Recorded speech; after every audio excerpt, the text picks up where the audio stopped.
Равилә Шәйдуллина Мурат. Карт шумырт хатирәсе.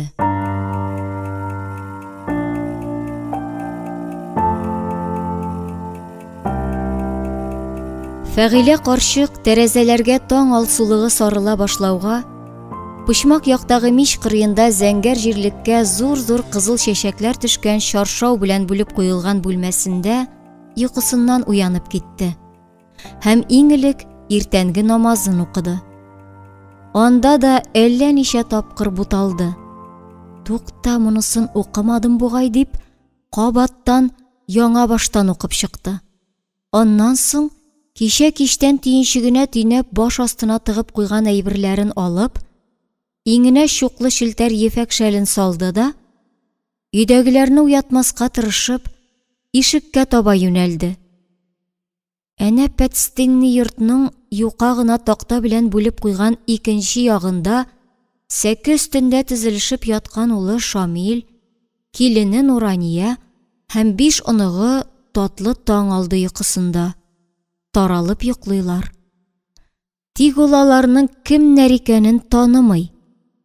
Карчык аягына кызыл эшле ялтырый тышлы кәлүшләрен киям дигәндә, туктап кире керде дә, атлаган сайын шыгыр-шыгыр килеп җырлап тора торган, чәчәкләп чуклап чын күннән тегелгән читекләрен киясе итте. Ухылдый-ухылдый аягына киеп, башыннан шуып төшкән шәле астыннан бүселеп чыккан шал чәчләрен рәтләп яулыгы астына тыгып куйгач, төенчеген беләгенә элеп, ишекнең келәсен күтәреп ачты да, ишек алдына җәелгән таш сукмактан урамга таба атлады.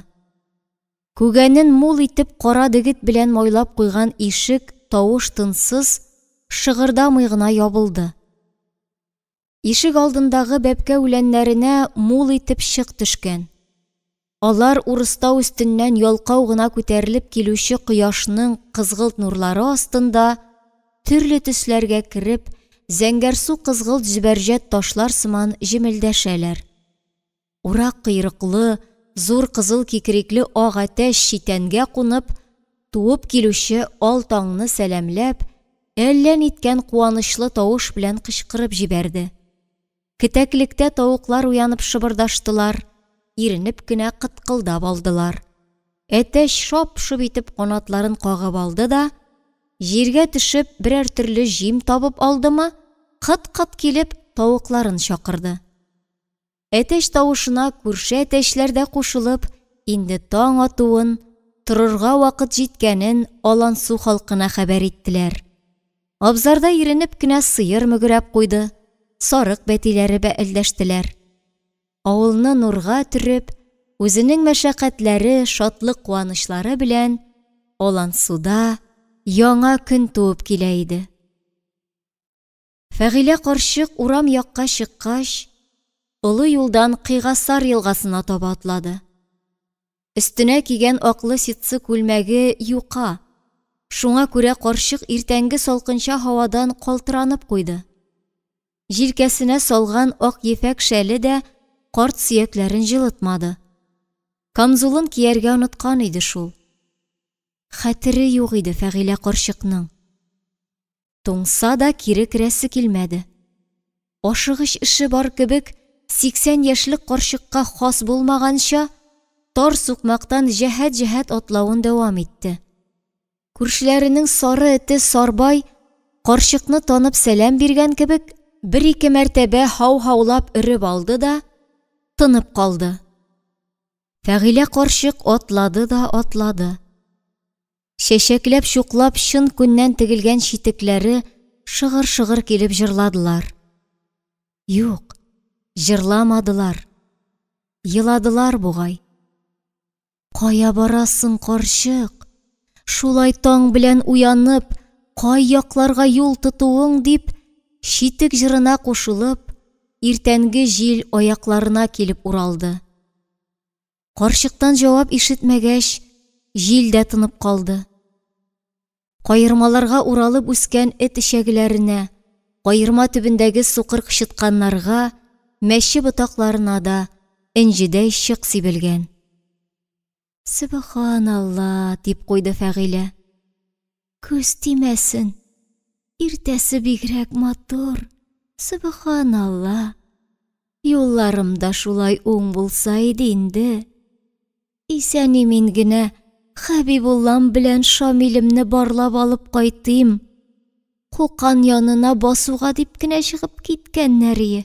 Әле дә күренмиләр. Кайларда гына каңгырып ириләрдер, җаннарым. Югыйсә, адаша торган көндә түгел. Булар юк та юк. Әллә Ходаем, бетермәнгә үк ябып куйдылар инде. Аллаһның бер рәхмәте. Теге Гарәфи мөртәт Куканны сабанга җикте, буразнага бастыра алмый, чыбыркы белән ярагына. Әти, үтерә Куканымны, әйдә басуга дип, әтисен алып чыгып киткән иде улы. Шуннан икесе дә гаип булдылар. Суларга гына төшкән кебек булдылар, валлаһи. Шулай инде, иратка күз колак булырга кирәк. Хатын-кыз карап тормаса, йортта тормышның рәте буламыни. Менә Кыттуслар йорты. Шумыртлары чәчәк аткан икән. Агачның яфрагы да күренми. Шау чәчәктә утыра карт шумырт агачы. Урамның икенче ягыннан барса да, Фәгыйләнең хуш истән башы әйләнеп киткәндәй булды. Кыттус карт белән Нәзифә карчык урам тирәсендә күренмиләрме дип, инде төсе уңган күзләрен Кыттуслар йортына төбәп күпме генә эзләсә дә, йортта җанлану сизелмәде. Шушындый матур иртәдә ни җаннарың белән йоклап ятмак кирәк. Әле пәрдәләре дә тартылып ачылмаган. Нәзифә карчык уңган булган лабаса, нигәле һаман уянмаганнар дип, нигәдер алга таба атлап китә алмыйча, озак кына вакыт туктап торды. Туктале, кая барырга чыккан идем соң әле? Кемнедер эзләп баруым лабаса, теге Габделхәй кызы Нурания эзләп тапканчы, тизрәк атларга кирәк. Кай тарафка баруымны оныттым бит әле. Хәбибуллам белән Шамилем чакрак тау буйларына сабанга киткәннәр иде түгелме? Әллә Кыйгасар елгасы буенамы? Хәтер диген инде сине. Фәгыйлә карчык Кыттуслар йорты каршында кайсы якка атлыйсын белмичә озак кына басып торды да, урамның икенче ягына чыгып, Кыттусларның җил капкасын ачып кереп, карт шомырт агачы төбендәге иске эскәмия читенә утырды. Эскәмияне терәткечле итеп ясап, яшел чирәм төсенә буяп куйганнар. Утырып ял итәр өчен галәмәт тә җайлы инде. Карчык җыерчыклы ябык куллары белән шомырт агачының кайрылары каралып, яргаланып торган кәүсәсен сыйпап куйды. Син дә картаясың, агач. Кара бу кәүсәләрең ничек муртайган. Минем кулларым кебек буын-буын. Шулай гомер узган саен агачлар да кешеләр кебек картаялар, муртаялар. Аннан соң нишлиләр? Нишләсеннәр? Алар да безнең кебек үк мәңгелеккә китәләр. Аларның да безнеке кебек үк хәтерләре бетә микән? Менә күр син, олы юлга чыктым. Тик кая таба, кай тарафларга барасымны оныттым. Кемне генә эзләп баруым соң әле минем? Ай, каһәр суккыры, хәтерем бетте лабаса, хәтерем бетте. Бу Кыттус хатыны Нәзифә уянып чыкса, оннан сорар идем дә. Ул да күренми шул. Шундый да матур иртәдә ничек җаннары түзеп йоклап яталардыр, билләһи. Жаннары юктыр буларның, дип кабатлап, аппак пәрдәләр тартып куелган тәрәзәләргә тагын бер кат моңсуланып карап куйды. Эй, гомерләр диген син. Ничә яшь тулды икән соң миңа?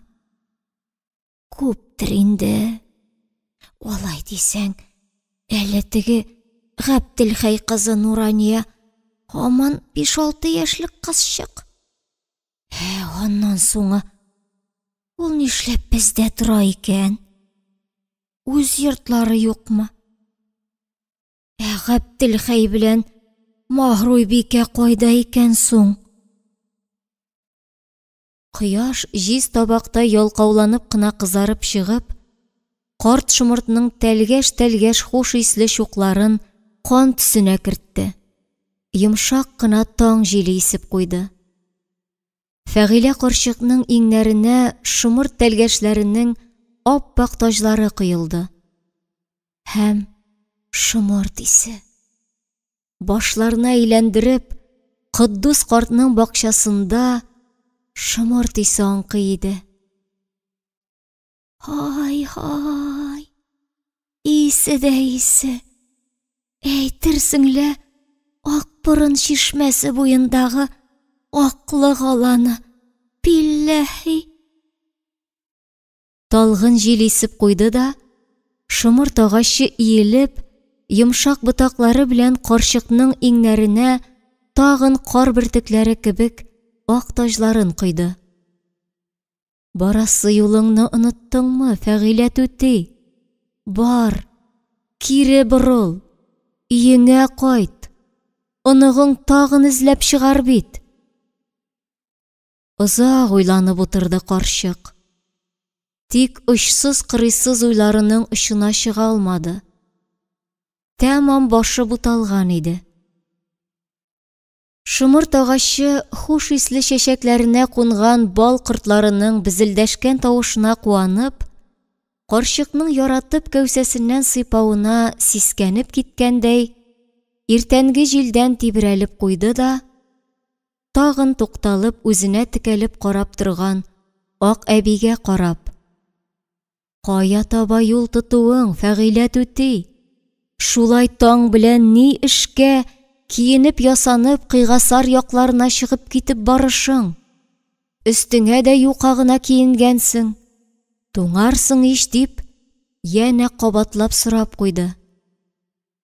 Менә исемә төште тагын. Хәбибуллам белән улым Шамил кичә кыйгасар буе басуына Кукан янына дип чыгып киткәннәр иде. Инде күпме вакыт авышты. Кайтмыйлар да кайтмыйлар. Гарәфи мөртәтне кыйнагандыр бабаң. Шуңа күрә ябып куйганнардыр. Исәннәр микән җаннарым? Шамилем дә бигрәк яшь. Әле 11 яшь кенә тулды бит. Шуларны барлап алып кайтырга дип юлга чыккан идем. Инде юлларым хәерле була күрсен.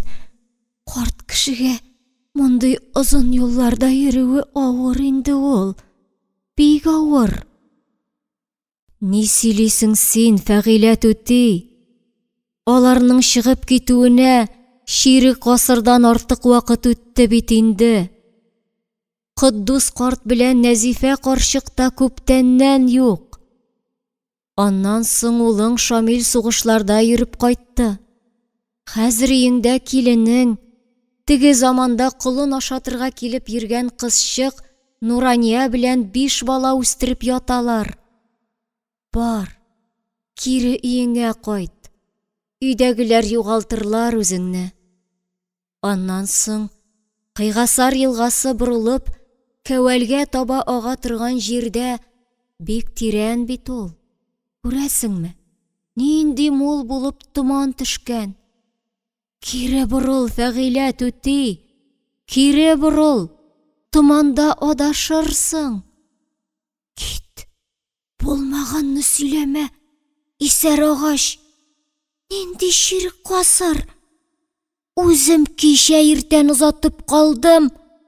Мәүлет Гали атына утырып чыгып китте дә, Кайтмады Хәбибуллам. Гыйниятуллам да кайтмады. Зөһрәм дә, Нәфисәм дә, Камилем, Рәшитем, Әминә. Барысы да басу капкасы артына чыгып китеп юк булдылар. Менә шуларны барлап алып кайтыйм дим. Үзәкләрем өзелеп, кичәдән бирле шуларны көтәм. Алар чыгып киткән басу капкасы ягына карап, көтә күз нурларым түгелеп бетте ләбаса.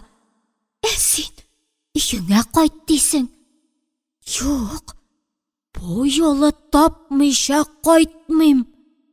Ату иремне, балаларымны эзләргә чыгып китәм.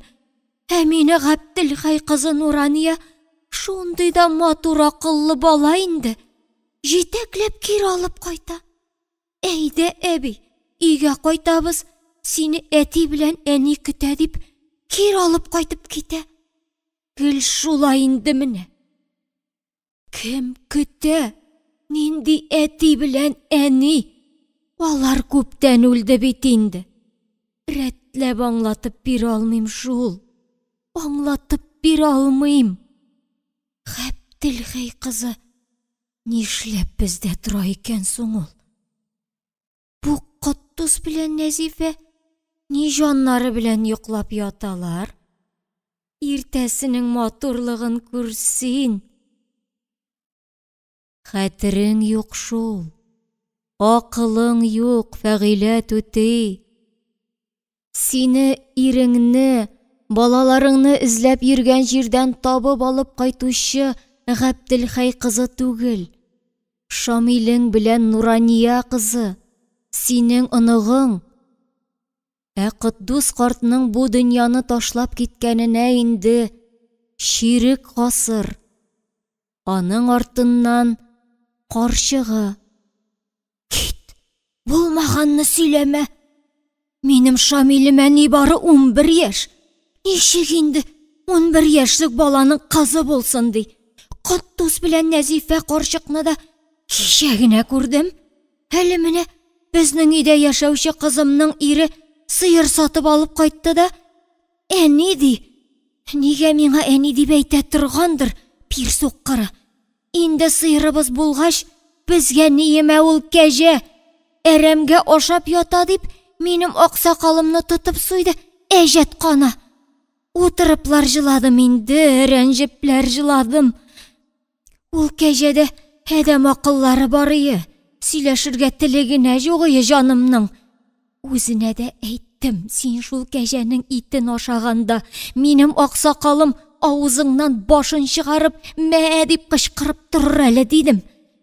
Хәзер минем янга утырып ашамый да инде, курка. Миннән курка кәҗә башын кыючы җәллат. Туктале, Фәгыйлә түти. Ялгышасың лабаса. Әле генә әйттең бит. Нурания Габделхәй кызы дип. Син аны үз кызың дисең. Хәтерең юк шул кортка. Хәтерең бетте. Шамил синең улың бит ул. Инде улыңның да 5 баласы бар. Кит булмаганны исәр агач. Шамил исән булса, минем аксакалымны суярыймы? Нурания Габделхәй кызымыни ул? Юк, минем кызым ул. Аның белән торучы, минем аксакалымны суючы җаллат кемдер, анысын белмим. Менә Хәбибуллам белән улым Шамилне табып алып кайтсам, кудырып чыгарам мин ул кансызны. Аксакалымны хараплар гына итеп пир суккыра. Әдәм акыллары бары кәҗәмдә билләһи. Сөйләшә генә алмыйдырые. Мин сөйләгәндә күзләремә тутырып карап, сакалын селкетеп тик тыңлап торадырые. Аксакалымны сагынып елаплар уянам.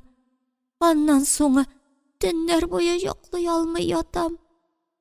Эй Аллакаем, Фәгыйлә карчык мине саклый алмадың дип рәнҗепләр киткәндер инде. Миңа рәнҗепләр киткәндер кәҗәкәй. Рәхмәт төшкере.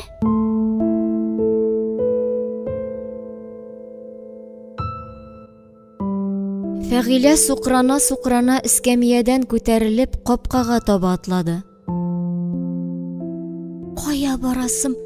Искә төште бит әле. Хәбибуллам белән Шамилемне эзләп алып кайтырга дип чыккан идем ләбаса. Минем ак сакалымны харап иткән җаллатны куып чыгарсыннар. Аннан соң Нәфисәм белән Гыйниятулламны да табып булмасмы? Зөһрәмне, Рәшитем белән Камилне, Габдрахман хәлфәне, оныгым Әминәне. Кыйгасар буенда зират сөттәй ак томанга төрелгән.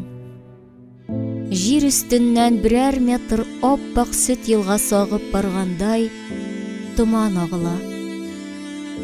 Хәтере 30-нчы елларда адашып калган Фәгыйлә карчык читекләрен шыгырдатып зират ягына таба атлады. Тирә-юнен ямь-яшел чирәм каплаган сукмак буйлап зиратка таба атлаучы Фәгыйлә каһәрләнгән елларда тормышы шәл-пәрәмә килгән карчык әйтерсеңлә томан эченнән мәңгелеккә таба Хәбибулласын, Шамилен, кызлары Зөһрә белән Нәфисәне, оныкларын эзләп китеп бара иде. Акылы киткән иде шул Фәгыйлә карчыкның.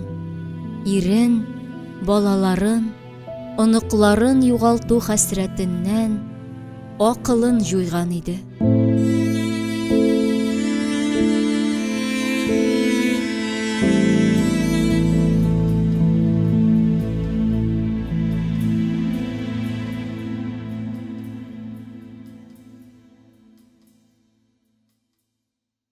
Рауилә Шәйдуллина Мурат.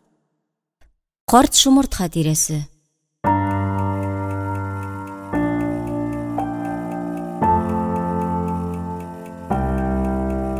Карт шомырт агачы иртәнге җилдә ап-ак чәчәкләрен тибрәтеп, хуш исле таҗларын җиргә куеп, аның артыннан ялварып калды.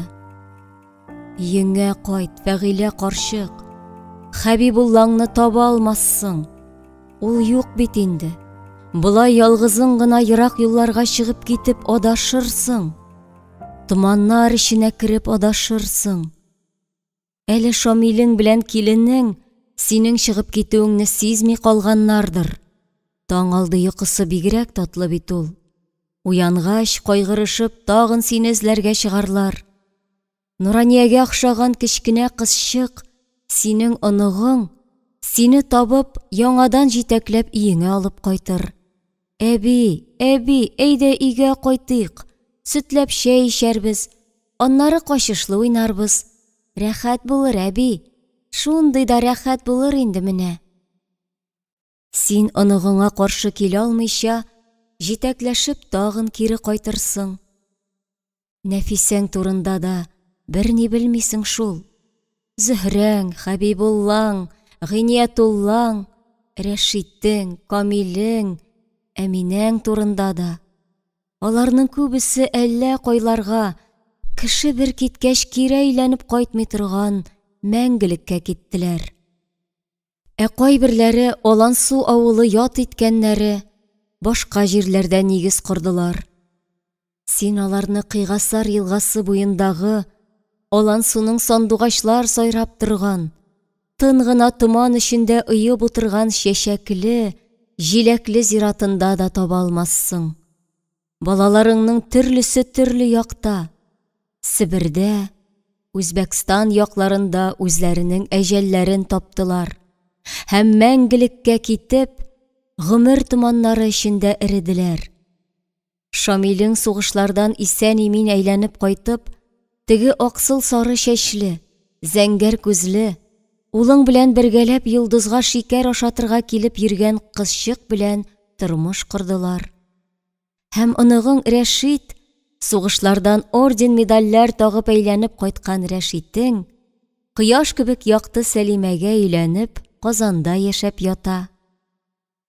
Син әле һаман шул елларда, гарәп аргамагы куканны сукага җиккән елларда, ак ыек башлы, болыннарда уйнаклап чабып йөрергә тиешле кылынчак йылдызны авыл куштаннары суеп ашаган елларда, менә бәби табарга тиеш булган кызың Зөһрәне Себер җибәргән, балалыктан чыгып кына килүче оныгың гүзәл Нәфисәне Казан төрмәсендә эчәр башлы аждаһалар көчләгән заманда, үзеңне мыек чылгылары ике яктан салынып төшкән, бөдрә чәчләрен мул итеп фуражкасы астыннан чыгарып куйган җирән гаскәринең үтергәнче кыйнаган елларда адашып йөрисең. Адәм баласы бу кадәр газапларга түзә алмый шул. Акылың бетте, Фәгыйлә карчык, акылың бетте.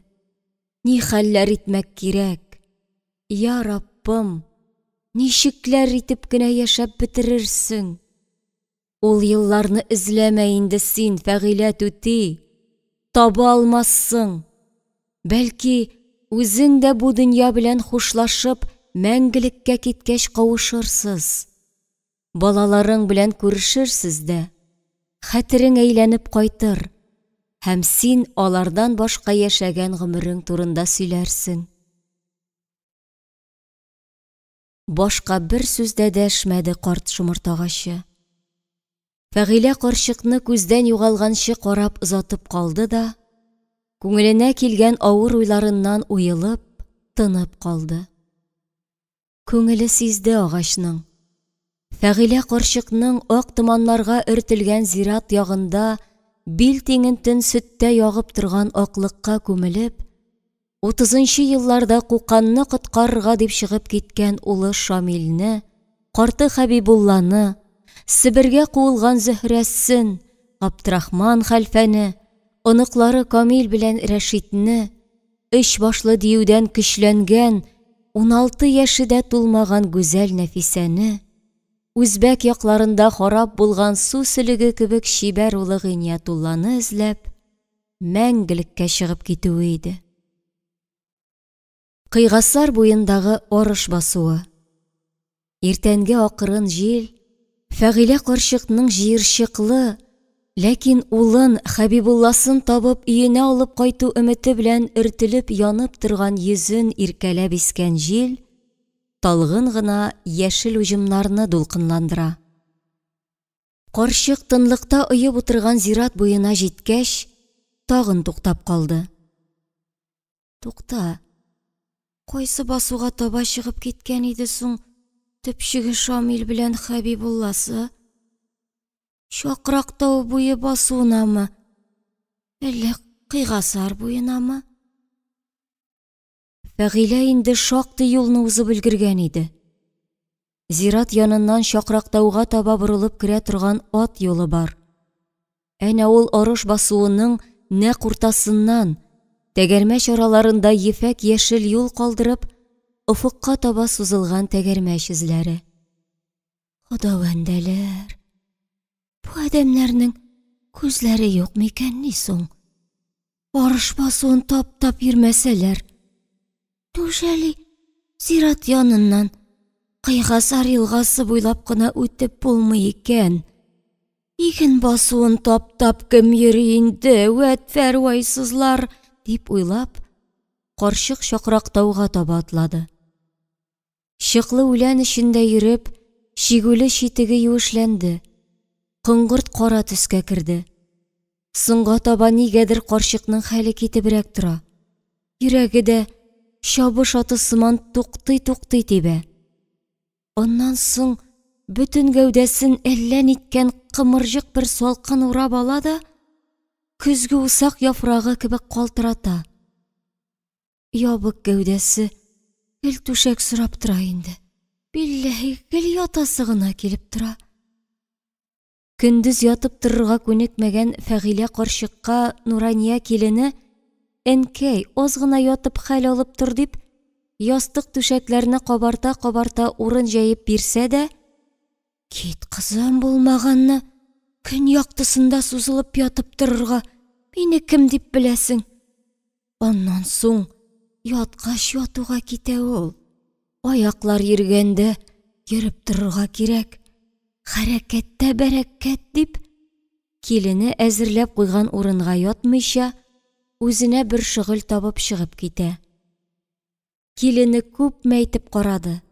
Әнкәй, мин синең кызың түгел, киленең. Шамил синең улың. Миңа кызым дип әйтмә, улың үпкәләр. Дөрес сөйләмисең син. Ялгышасың. Әгәр ул минем улым булса, аксакалымны суяр идеме? Кансыз җәллад. Әни, улыңа шундый авыр сүзләр әйтмә инде. Аңа булай да җиңел түгел.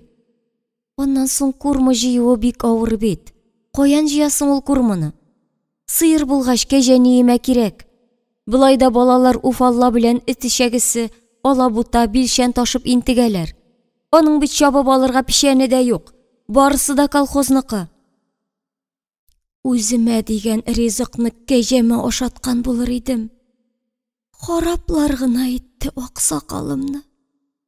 Түбәнеш мәхәлләсенең Гатаулла мулла акыллары барые аксакалымда. Сакалы да нәкъ шуныкына охшаган иде, валлаһи.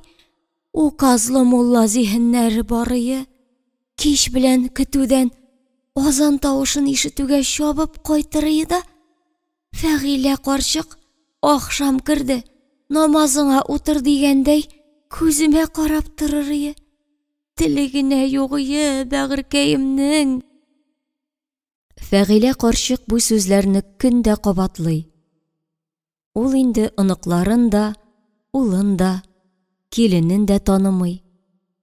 Аның хәтерендә каһәрләнгән 30-нчы елларда каядыр чәчелеп, таралып беткән гаиләсе, кайсыдыр басуга, әллә Чакрактау басуына, әллә Кыйгасар буе басуына сукага җигелгән гарәп аргамагы, чабышкы куканны коткарырга чыгып киткән 11 яшьлек улы һәм Хәбибулласы гына калган.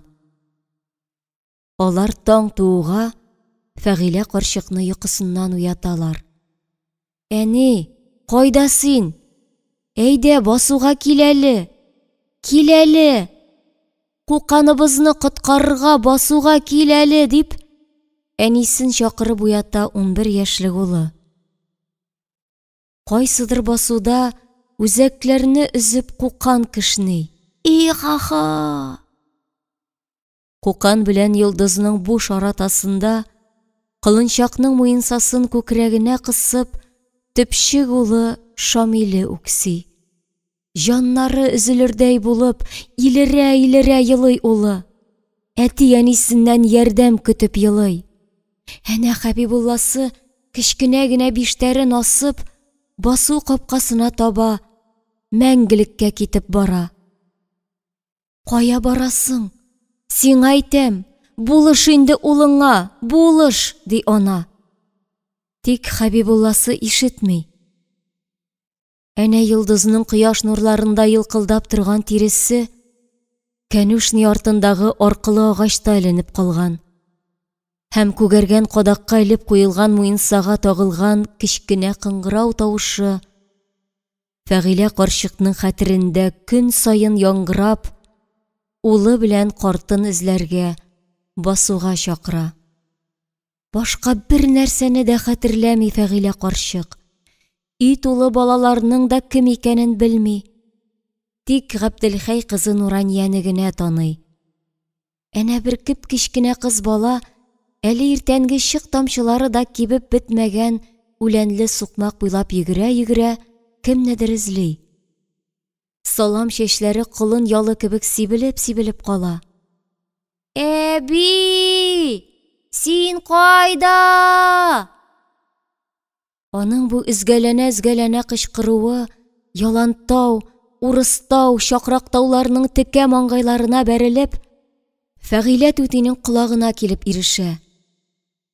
Ай, кемне генә эзли икән бу бала, дип уйлый, барыр юлын Чакрактауга юнәлткән Фәгыйлә карчык.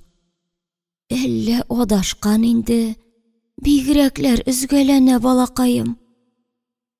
Монда кил, кызым, монда кил. Югалткан әбиеңне икәүләп эзләрбез. Мин Хәбибуллам белән Шамилемне эзләрмен. Син югалтҡан әбиеңне. Икәүләп эзләсәк, рәхәтрәк булыр. Тизрәк табарбыз.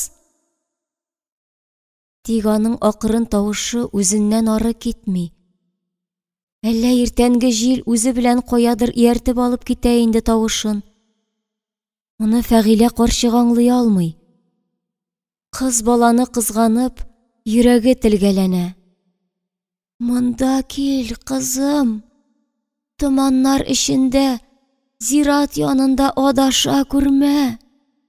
Ул тирәдә яр бигрәк текә, дип баланы чаҡыра ҡарчык. Кинәт һауаны томоролоп чапҡан атлар, тулпарлар тауышы, тояҡ тауышы яңғырата. Фәғилә ҡарчыҡның күҙ алдына утлы ялҡын кебек аҡ-ҡара ҡызғылт ялларын туҙғытып көнсығышҡа таба чапҡан атлар ташҡыны күренә. Әнә бит, иң алдан Ҡуҡан белән Йылдызы суырылып чабалар. Көнсығышҡа таба, ҡояшҡа таба, ҡарчыҡның Хәбибулласы белән Шамиле сығып киткән яҡҡа таба ағыла атлар ташҡыны. Нәрсәнедер исенә төшөрөргә теләгәндәй, ҡарчык азыраҡ туҡтап торҙо да, киредән зиратҡа, ҡыйғасар буйы басыуына таба томоролоп, суырылып, жирән ялҡын булып атлар ташҡыны чапҡан яҡҡа, әбисен эзләп, салам чәчләрен туҙғытып, йәш ҡолоннар кебек чапҡан ниндидер ҡыз балаға таба атлады Фәғилә. Эй, хәтер дигәнең, Хәбибуллам белән Шамилем көнсығышҡа сығып киткәннәр елә баса. Мин чаҡраҡ тау буйынан эзлим, рәхмәт яуғыры, дип Фәғилә ҡарчык яҙғы ташҡын булып тулпарлар чапҡан яҡҡа, зиратҡа таба атлады. Зират ҡапҡасы янына җиткәч, нигәдер хәле китеп, арҡасын зират ҡоймасына терәп, җиргә ултырҙы. Ташҡын булып атлар, Ҡуҡан белән Йылдыз суырылып чапҡан яҡҡа ҡарап, күҙләрен йомдо. Әби, син ҡайда? Дип ҡышҡыра ҡыз бала. Монда мин, ҡызым, монда, менә соңғы туҡталышта. Ял итәргә генә туҡтадым, дип Фәғилә ҡарчыҡның йөрәге соңғы тапҡыр җауап бирҙе ҡызға. Ә Ҡуҡан белән Йылдыз Хәбибулла белән Шамил чығып киткән Ҡыйғасар йылғасы буйына көн чығышҡа таба томоролоп чаба ҡалдылар.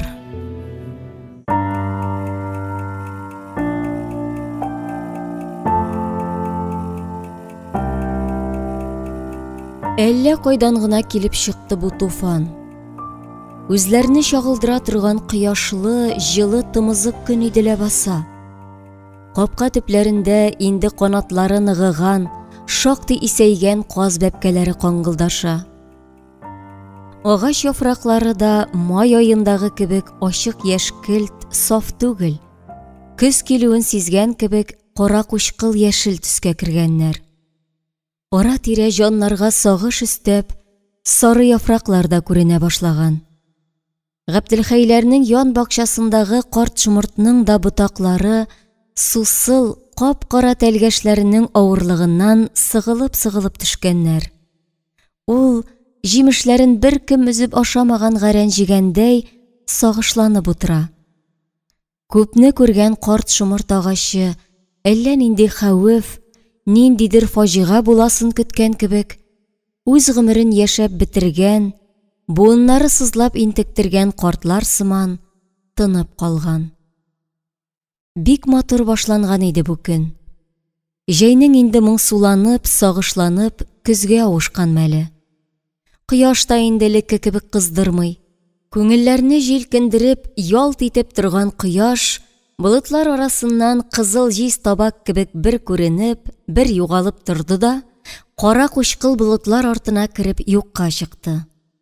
Ләкин жылы иде, рәхәт иде.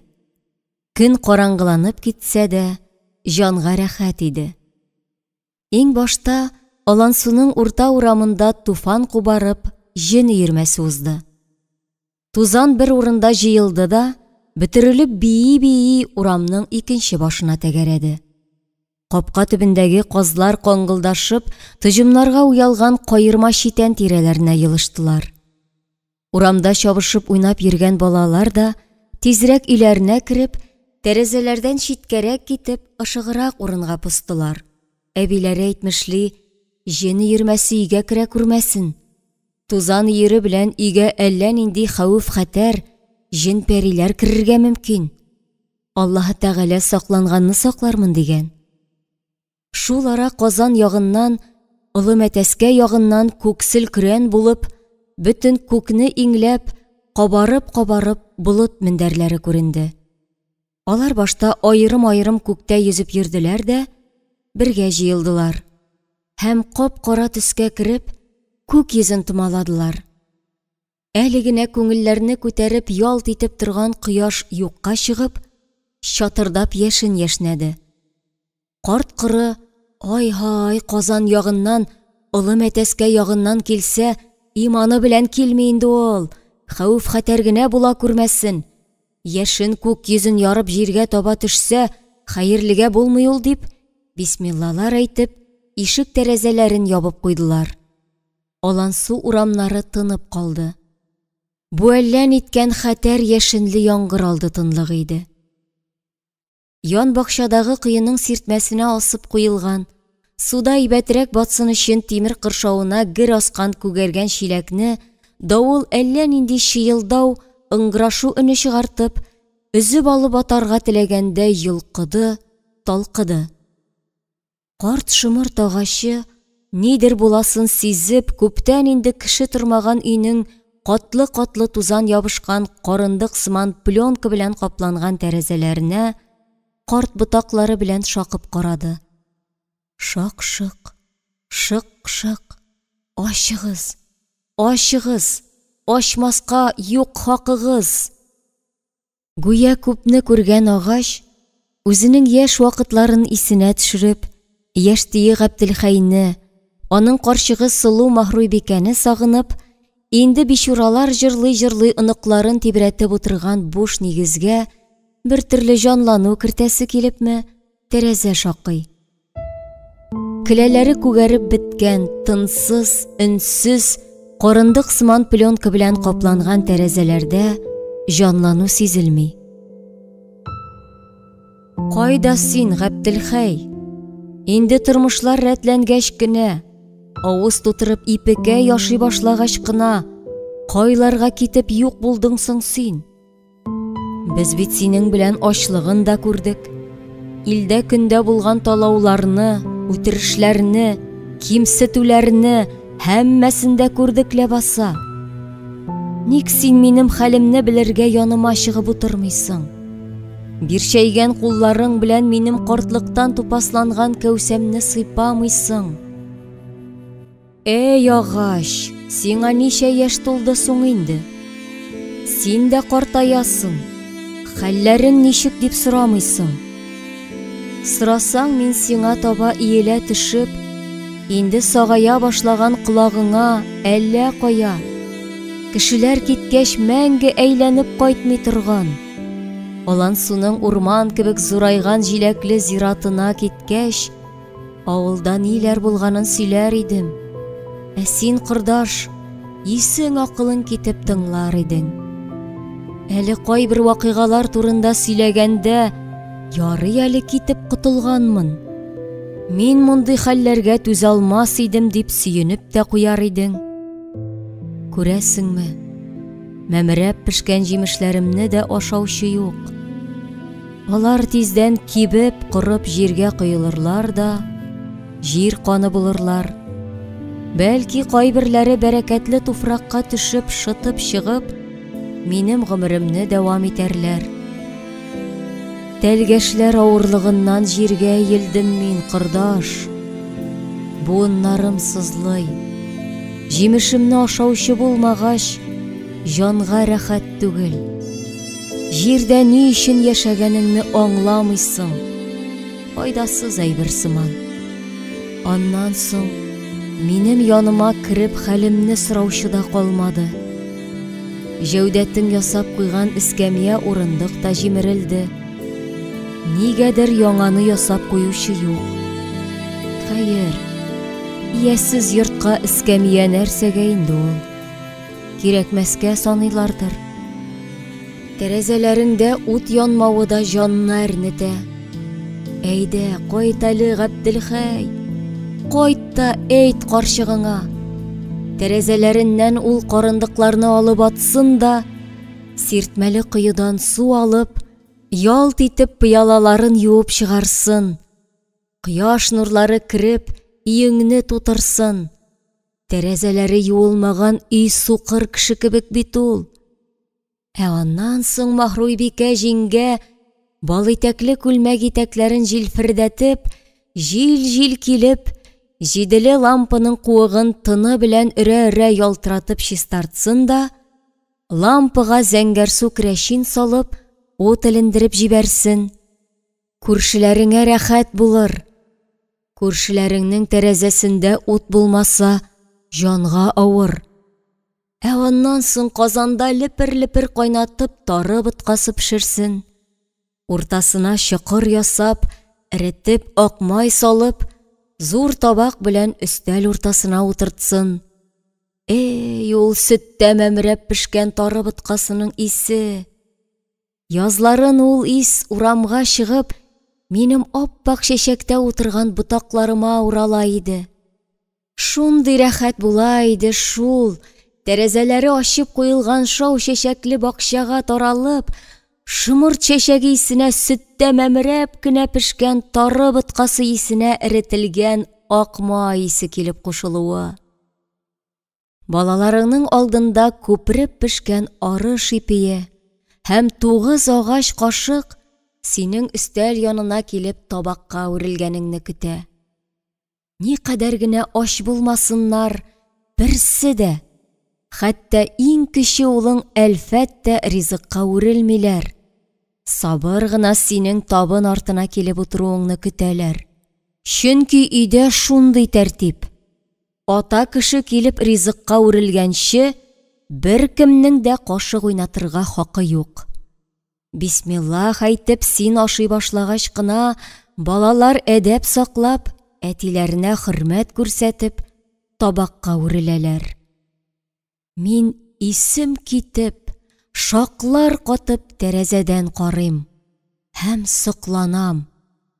Балаларыңның сиңа булган хөрмәте, ризыкка булган хөрмәте. Субханаллагына дим, субханаллагына дип сөенәм. Ләкин хәзер ата-анага андый хөрмәт юк. Кая китте ул заманнар? Белмим.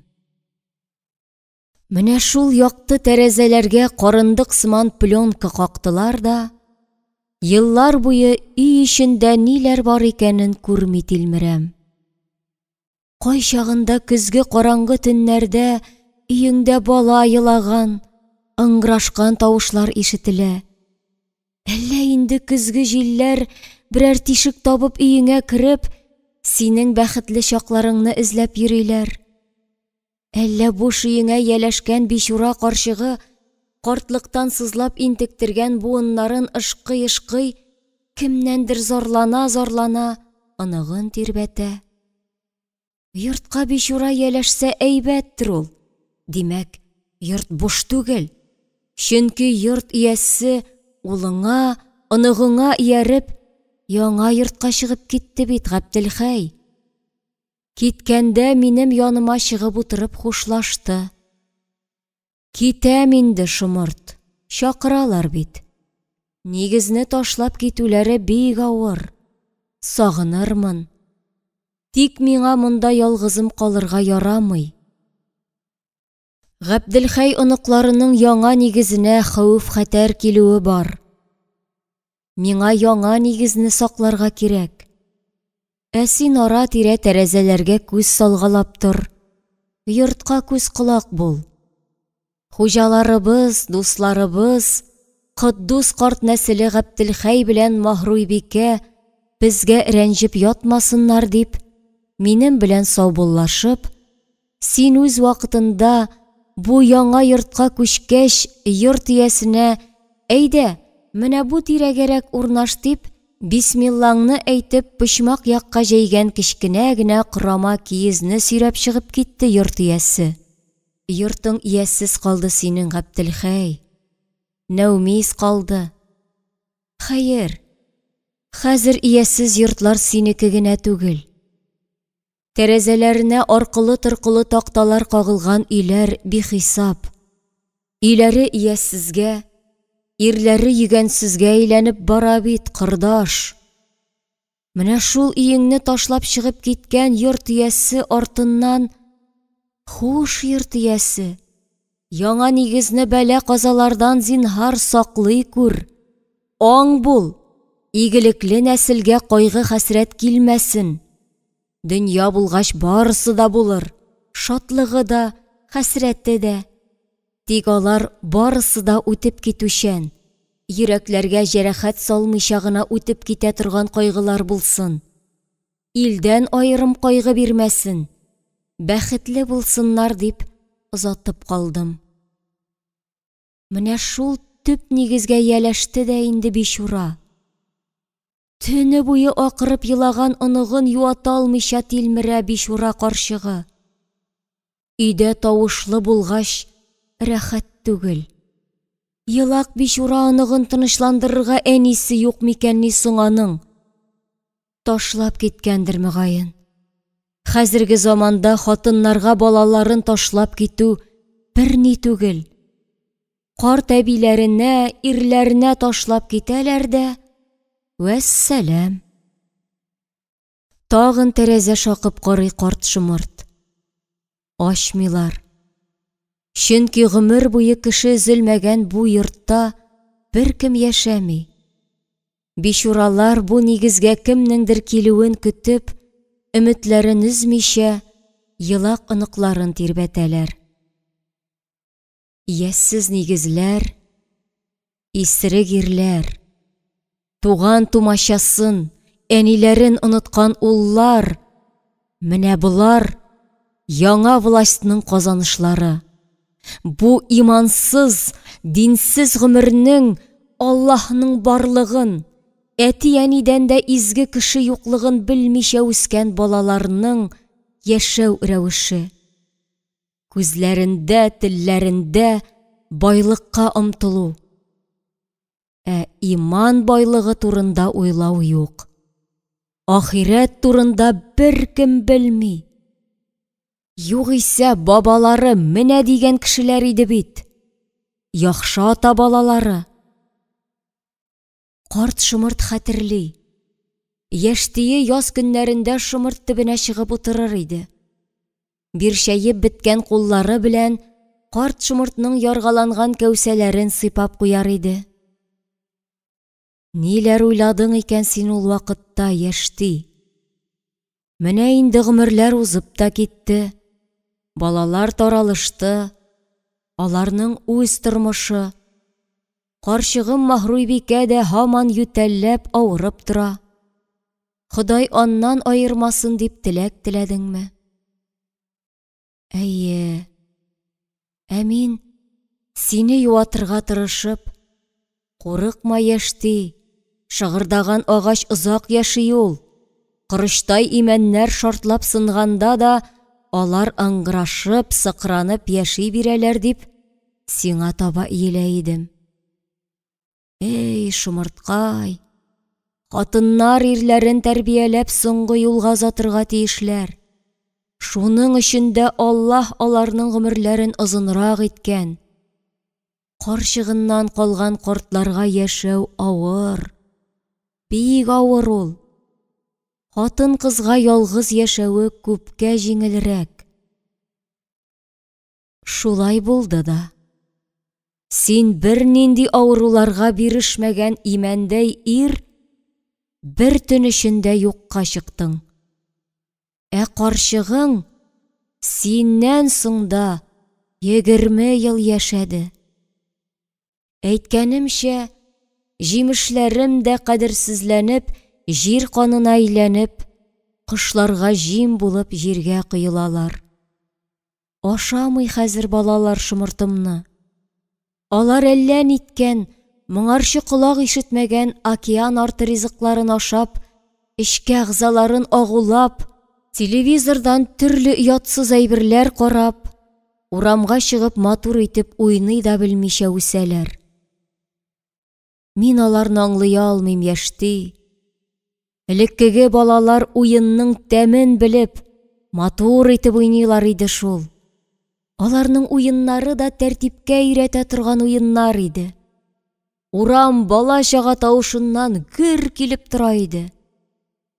Ә хәзер һәммәсенең кулында әллә ниткән уенчык. Телефон, смартфон, компьютер димме? Шуңа төртелгәннәр дә башка берни күрмиләр. Хәзерге балалар минем чәчкәләрем кебек аппак күңелле булып туалар да, үсеп буйга җиткәч, тагын әтиләре юлына басалар. Шулай килделе-киттеле нәсел агачы үсә. Ләкин тамырлары зәгыйф агачта нинди кәүсә, нинди ботаклар, нинди яфраклар, нинди чәчәкләр булсын да ди, нинди җимеш үссен ди. Зәгыйф буын шулай туа, шулай нәсел бетә. Өйләнгәндә элеккеге кебек әби бабасына, әти-әнисенә карап өйләнү юк. Шулай әкренләп нәсел бетә. Шулай әрнеп йылый нигез дә бетә. Элек сугышулары да риясыз, бер-берсенә зыян китерми торган сугышу иде. Ә хәзер сугышсалар, үтерерлек итеп сугышалар. Син аңламаган, белмәгән әллә нинди балалар үсә. Элек авылда ишек бикләү юк иде. Ишекләрне өйдән чыгып киткәндә, ялганчы йозак элеп, яки берәр төрле таяк белән терәтеп куялар иде. Хәзер аларга карт-корының соңгы үлемтек әйберләрен алып чыгып китеп, бер ярты аракыга алыштыру берни тормый. Иман бетте әдәмдә. Яшьләрен дә аңламассың. Мин менә яшьти, синнән калып ничә еллар яшим. Картайдым, бик картайдым. Ярый әле тамырларымнан яңа үсентеләр чыгып, җанымны яшәртеп торалар. Менә шул дөньяның үзгәрүен, яңа буыннар нинди булып үсүен күзәтеп торам мин, Габделхәй. Һәм шаклар катам. Нинди заманнар килде бит. Ашау-эчү шәп, тормыш итү җиңел, печән чабасы юк, утын әзерлисе мичкә ягасы юк. Абзар кура тулы мал туар, ихата тулы казы, үрдәге, тавыгы, күркәсе. Тик халык шәһәргә агыла. Йортлар бушый. Бала-чага тавышы авылда тик җәйләрен генә ишетелә. Син бит менә күзең төшкән Махруй бикәне, балыклы авылыннан шәп айгырны тарантаска җигеп, дугаларына кыңгыраулар, Нәзифән кәң суккан сөлгеләр тагып, ястыкка утыртып, әти-әниеңнең ризалыгын алып, зурлап, никах укытып, үзеңә хатынлыкка алып кайттың. Аллаһ каршында, авыл кешеләре каршында йөзегезгә тап тидермичә матур итеп яшәдегез. 7 бала үстердегез. Синең балалар авызыннан бер генә кешенең дә начар сүз ишеткәне булмады. Сүгенә белми иде алар. Синең Худайдан сораганнарың насыйп булды. Балаларың игелекле җаннар булдылар. Менә шундый авыр уйлар уйлап, үз уйларыннан үзе уелып утыра иде карт шомырт. Казан ягыннан дәһшәтләнеп, яшәреп килде ул болыт. Яшын угы йөрәкләрне ярып, әйтерсең күк йөзеннән төшкән утлы хәнҗәр булып җиргә кадалды да, урталай сынып шартлады, шатырдады. Йокымсырап утырган буш йорт тирт итеп сискәнеп китте. Ни булды бу? Әллә туплар шартлыймы? Һай Аллам! Әллә сугыш башландымы дип йокысыннан уянды. Тыныч кына үз уйларына уелып утырган Габделхәй белән Маһруйбикәнең 7 бала үстергән игелекле нигезе. Ла илаһа иллаллаһ дип карт-коры оныкларының башларыннан сыйпады. Тегеләре күзләрен зур ачып куркынып тынып калганнар. Балалар, чәчләрегез күренмәсен.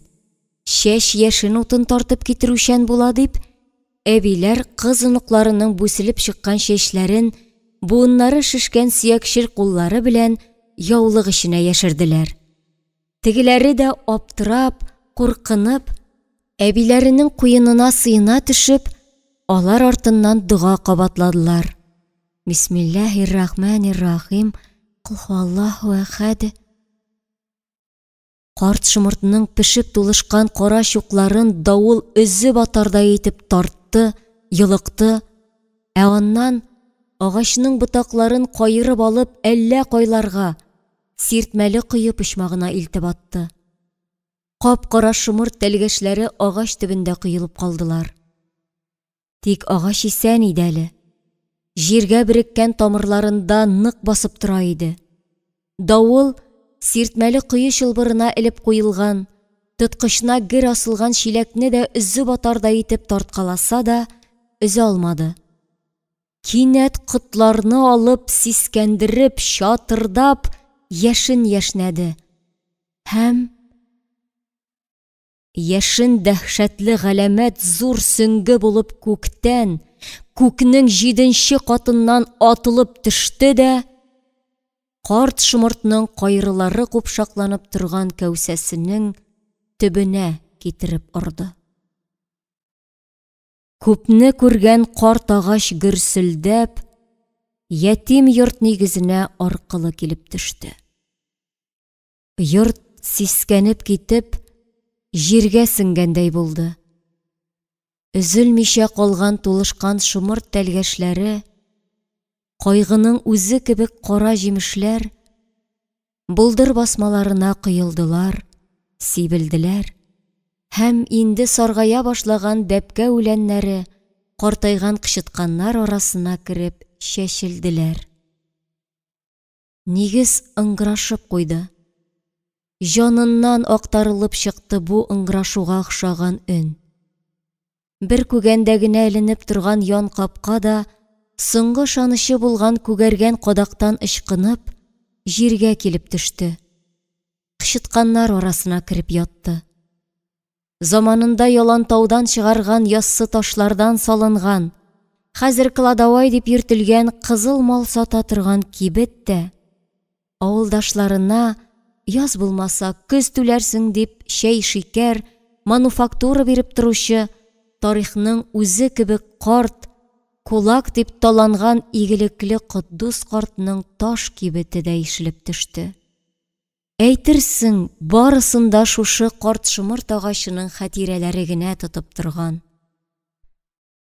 Шымырт агачы иңгелдәп башын күтәрмәкче булып талпынып карады. Тик тулышып пешкән тәлгәшләренең авырлыгыннанмы, башын күтәрә алмады.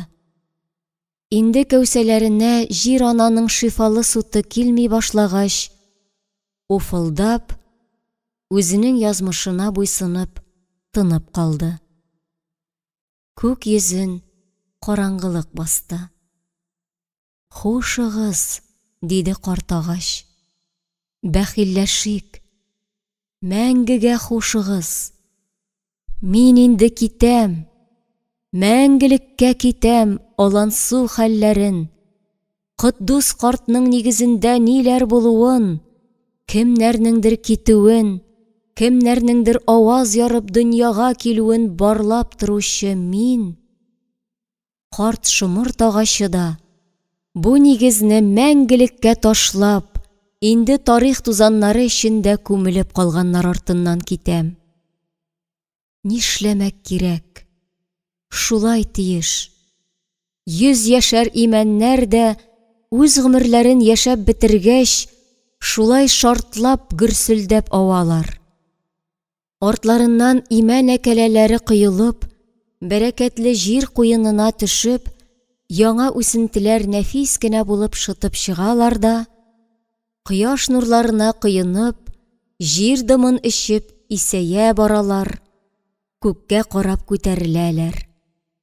Агачларның үз язмышы, аларның да гомерен мәңгелек итмәгән. Кинәт кенә тузгып дулап килгән давыл, шулай ук кинәт кенә тынды.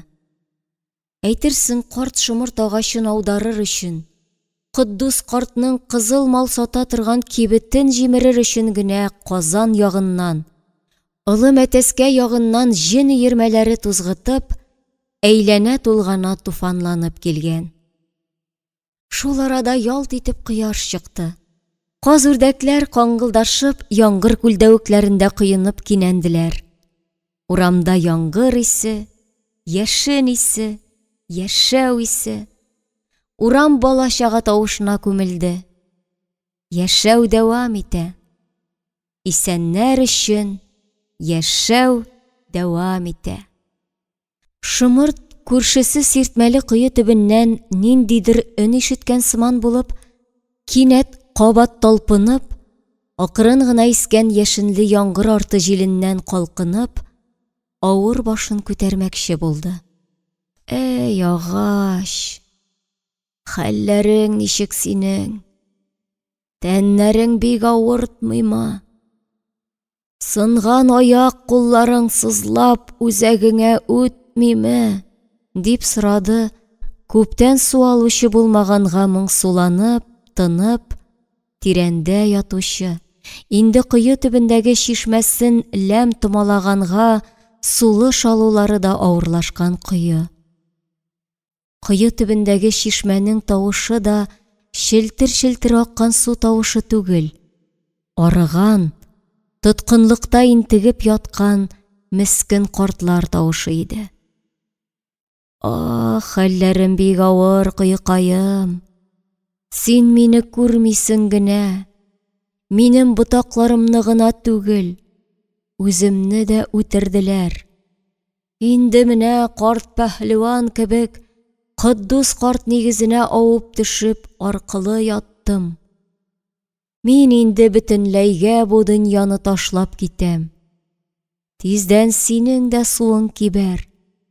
Кыеның суын алучы булмаса, су рәнҗеп икенче юл таба. Чишмәсенең сулыш юлын ләм каплый да, чишмә кибә, корый.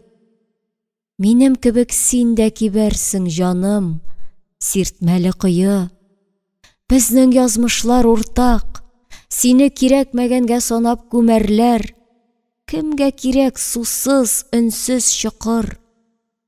Ачык аждаһа авызы кебек сукыр-чокырның бер кемгә кирәге юк.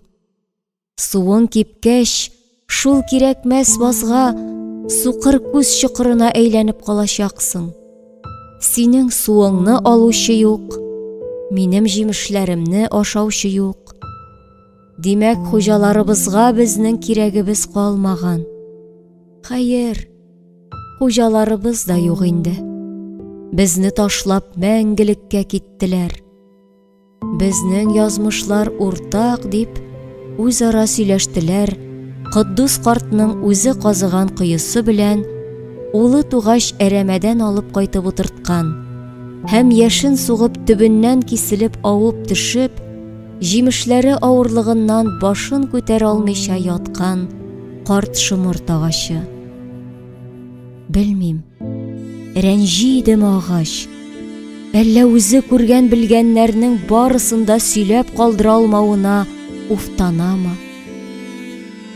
Безнең язмышлар кеше язмышы белән уртак. Бер килгән, бер китәсе. Тик китәселәр килми. Әле яшисе килә. Кешеләрне сөендереп, язларын хушис таратып чәчәк атасы килә. Бу дөньялардан кем туйган дип, карт шымырт агачы тынып калды. Шул ук көнне Югары Мәтәскә авылының мәчетен сүтеп күчереп салган клубын да яшен сукты. Күз ачып йомганчы янып бетте. Күпне күргән дин йорты.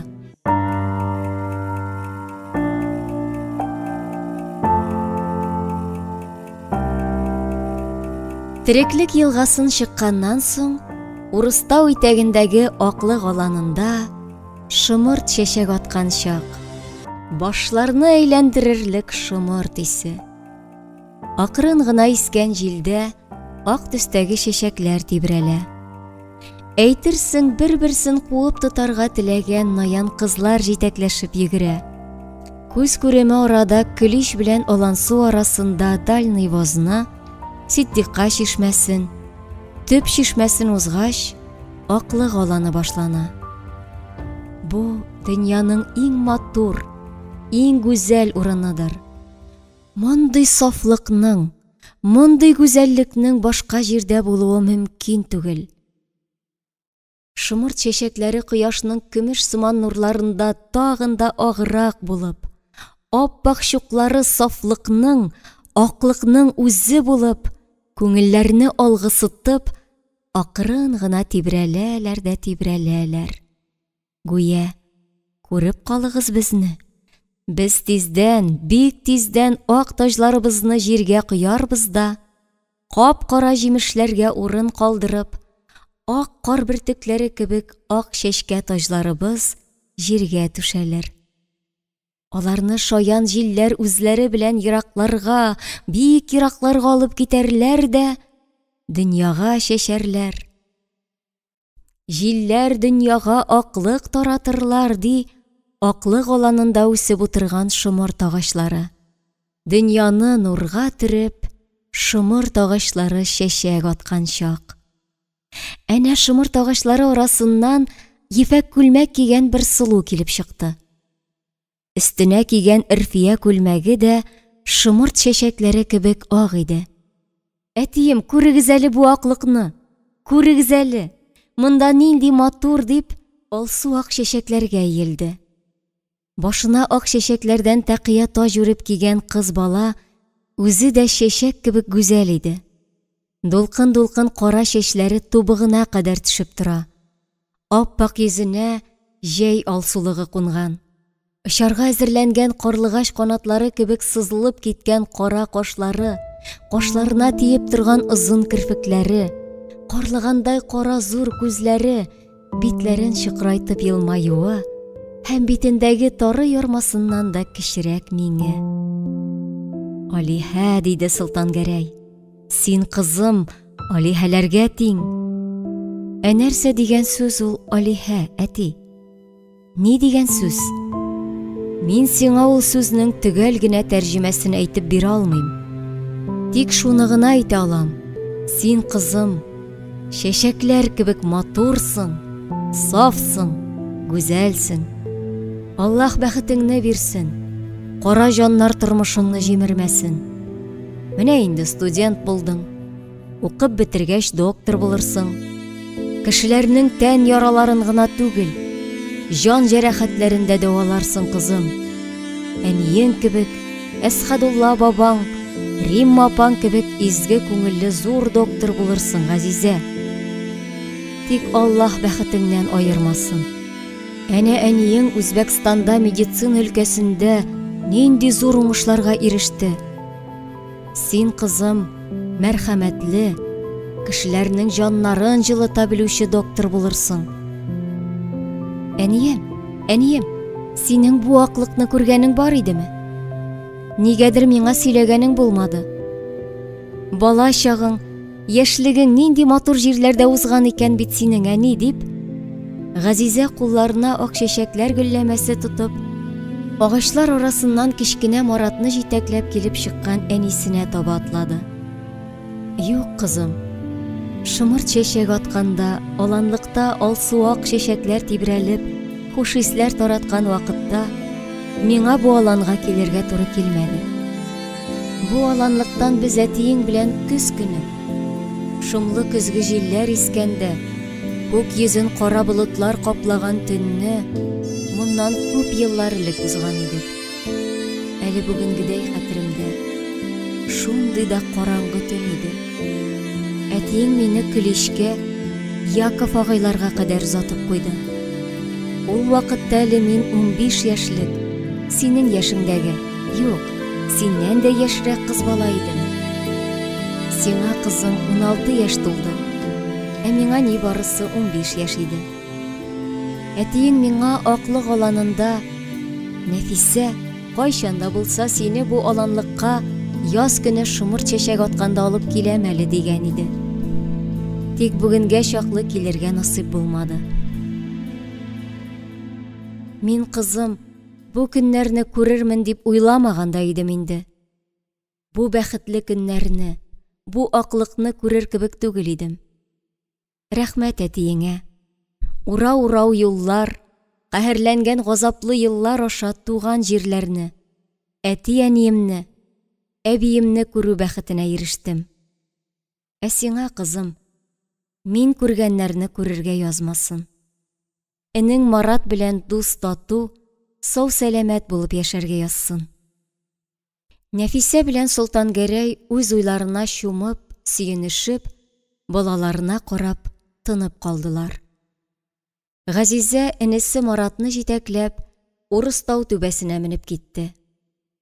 Әтисе, әйдә көлешкә кадәр барыйк әле.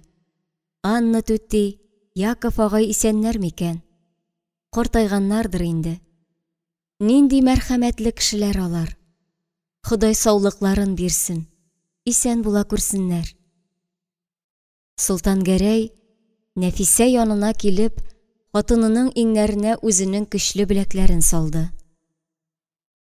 Нәфисә, ул вакытта синең яныңда үткәргән караңгы төннәр минем иң бәхетле төннәрем иде бит. Син көлештә яшәгән вакытта мин көнне үткәрә алмыйча интегеп бетә идем. Югыйсә көзге көннәр кыска гына, төннәре озын. Ә миңа исә синең белән үткәргән ул төннәр шундый кыска булып тоела иде. Җизиләктән иләгән кебек сибәләп торган көзге вак салкын яңгыр да ул сихри төннәрнең серлелеген генә арттыра кебек иде. Синнән аерылып алан суга кайтып җиткән чук сине сагына башлый идем мин, җаным. Тик соңыннан нинди газаплы еллар башланды. Очы-кырые күренмәгән сагышлы, сагынулы еллар. Миндә бит Нәфисә 2 Солтангәрәй яшәде. Берсе шушы аклык аланында караңгы төннәрдә көзге яңгыр астында адашып калган сөйгәнен бер күрергә тилмереп ашкынып торган яшь егет. Икенчесе Габдрахман абзыйга, хәзер инде бабайга, яклармын, саклармын дип вәгъдәләр биреп, антлар ичеп калсам да, сине зур газапларга дучар иткән Солтангәрәй. Күпме гомерем нигә синең белән үзбәк якларына чыгып китмәдем дип үкенеп үтте. Үзем дә белмим. Ул вакытта әллә ничек кенә булды. Әллә кеше сүзеннән курыктым, әллә кыюлыгым җитмәде.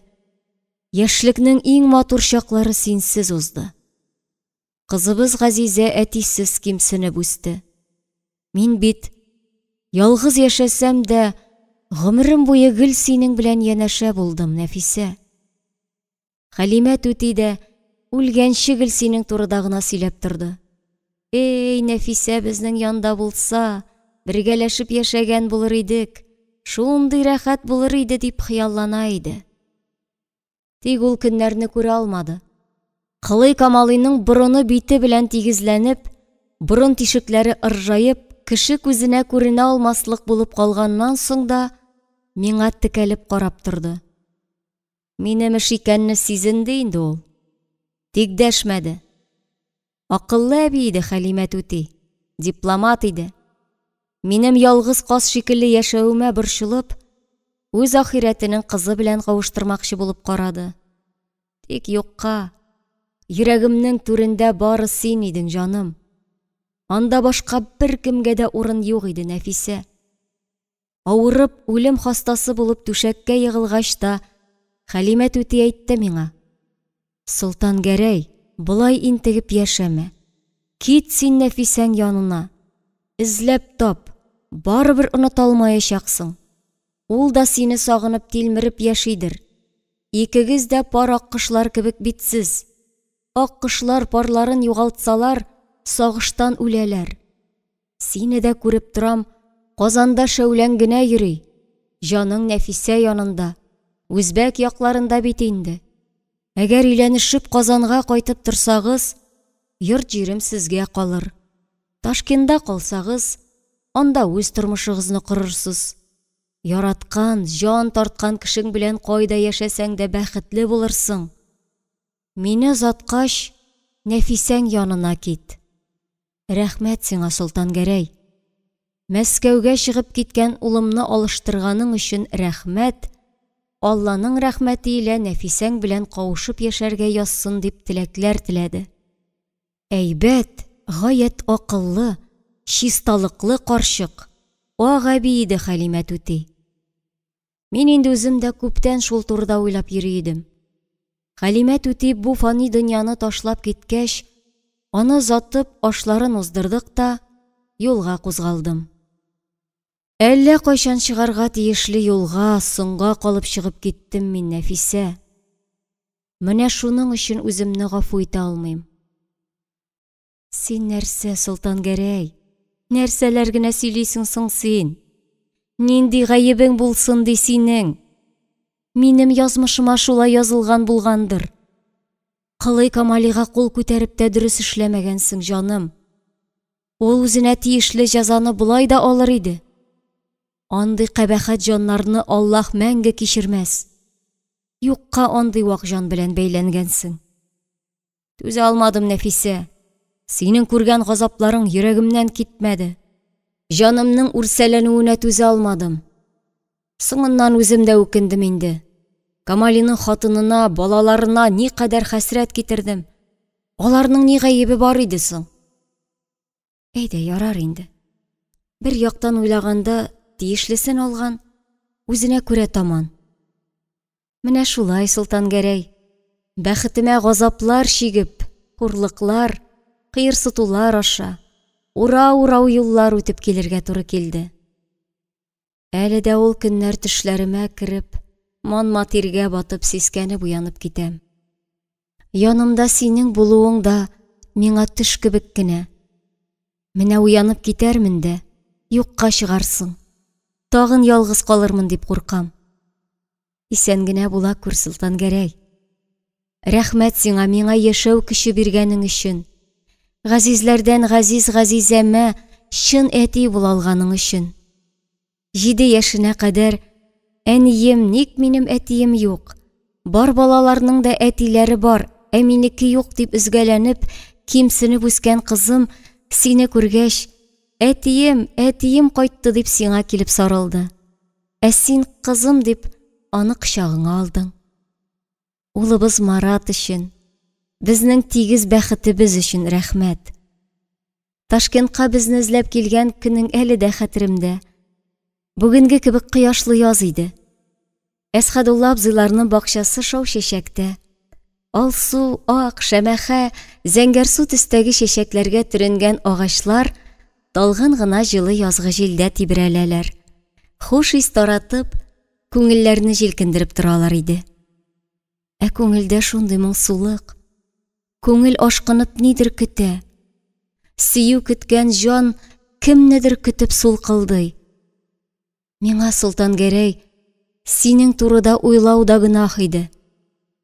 Чөнки мин Әкрамҗанга тугрылыклы хатын булырга, кызымның бәхете булсын дип, мине җаныннан да артыграк күреп яраткан егеткә кияүгә чыгарга ризалык биргән идем. Ә йөрәгемдә, Солтан Гәрәй, бары син генә идең бит. Анда башка кешегә урын юк иде. Менә шулай. Кызымның бәхете өчен мин үземнең бәхетемне корбан итәргә әзер идем. Газизәм белән мәктәптән кайтып килгәндә, Әсхәдулла абзыйларның капка төбендәге йөзем агачлары астындагы скамьядә утыручы сиңа охшаган егетне күреп, Акылдан язам дип торам. Башта үз күзләремә үзем ышанмадым. Юктыр, аңа охшаган гынадыр дим. Күпме еллар узгач. Үзем, синең елмаеп каршы килгәнеңне күргәч, кычагыңа атылдым. Кызым да әтием дип сиңа сарылды. Син мине әдәпсезгә санагансыңдыр инде, Солтангәрәй. Бузык хатынга санагансыңдыр. Ни сөйлисең син, Нәфисә? Ниләр сөйлисең соң син? Мин бит үзем дә сине башта танымадым. Элеккеге, билләре өзелеп торган зәңгәр күлмәк өстеннән күкрәк турыларына, итәкләренә канәфер чәчәкләре чигелгән алъяпкыч япкан.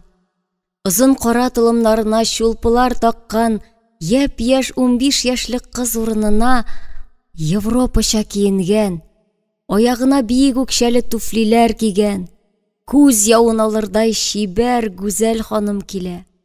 Башта үзем дә уңайсызланып калдым. Соңыннан бит урталарыңны чыкрайтып елмаеп, кычагыма атылгач кына аңыма килдем. Дөньяның асты өскә килде. Бәхетемнән аңымны югалтам дип торам. Тагын аз гына соңарган булсам, мин бит сине мәңгелеккә югалтачак идем. Аннан соң ни булыр иде? Дөньясында яшәп тә торасы юк синсез, тиңсез. Минем шунда күпме вакыт аерым, синнән башка ялгыз, әрәм үткән елларны кызганып, күзләремә яшь тулды. Һәм кызыбыз Газизәдән башка үткән гомер. Әле менә аклык аланында ак чәчәкләрдән тәкия таҗ үреп кигән Алиһәдәй кызыбызны күреп, Субханалла гына дим. Субханалла, күз тимәсен. Нәкъ син инде. Охшаса да охшар икән. Инде бәхеткәйләре генә була күрсен. Төннәрен уянып китәм дә, я Раббым, безне бу бәхетебездән аерма. Калган гомеребезне бәхетле, сәгадәтле, балалар хәсрәтен күрмичә яшәргә насыйп ит дип Аллаһка ялварам. Солтангәрәй хатынын куенына алып, Урыстау түбәсенә менеп җитәкләшеп басып торган Газизә белән Маратка карап, кул булгады.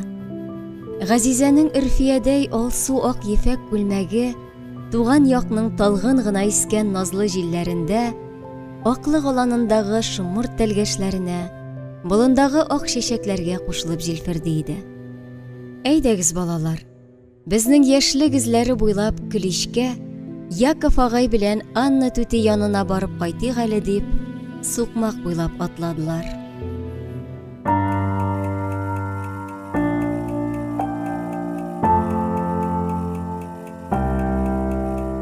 Нурания йокысыннан уянды да, тәрәзә пәрдәләрен тартып куеп урамга карады. Күк йөзендә тулган ай җиргә зәңгәр су ак нурларын сибә. Шикрәеп янып торган йолдызлар атыла. Алар шул кадәр күп һәм берәм-берәм үзләре артыннан якты эз калдырып җиргә кыйлалар сыман. Аллага шөкер, көне матур булырга охшап тора. Малларга ашатырга тезмәдә бер чиметем печән заты калмады. Инде сыер кайчаннан бирле түбәдән төшереп парландырган күгәргән салам гына ашап тора. Җитмәсә, кабыргалары тырпаеп таралырга торган ябык ач сыерны җилененнән кан саркылып чыкканчы савабыз. Мескен малкай, үзе буаз, ничекләр итеп кенә бозаулар. Балаларны уятып, чакрак болынына эскерт төбендә калган салам йолкырга җибәрергә кирәк. Председатель белән бригадир уянганчы кайтып җитә алсалар, сыерга салам парландырып бирерләр иде. Азрак пешкән бәрәңге кабыклары, шүт кенә көрпә булгатып бирсәң, малларның тамаклары туя инде ул, дип урыныннан кузгалды да, кичтән ире Шамил кертеп куйган коры утынны мич төбенә тезеп, кучкардан чыра алып, мичкә ут тергезеп җибәрде. Күңелләрне күтәреп, чатыр-чатыр килеп миче яна башлагач кына, таралып тезелешеп йоклап яткан балаларын йокыдан уятасы итте. Сәгать иртәнге 3. Стенага элеп куйган, кияүгә чыкканда әтисе Габделхәй бүләк иткән затлы зур кара сәгать акрын гына килт-килт итеп минутларны, балаларның таң алды йокысын йокларга тиешле минутларын саный. Колхозлашу елларында авыл активлары алып чыгып киткәндә, кулларыннан төшеп китеп, бизәкләре төрле якка шешелгән сәгатьне ватык, моның беркемгә кирәге юк дип ташлап калдырганнар иде.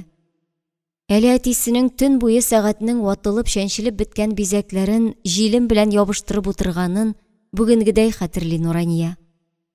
Төзеп җыеп бетергәч, стенаның ап-ак итеп юылган бүрәнәсенә кадак кагып, галәмәт зур зиннәтле сәгатьне элеп куйды.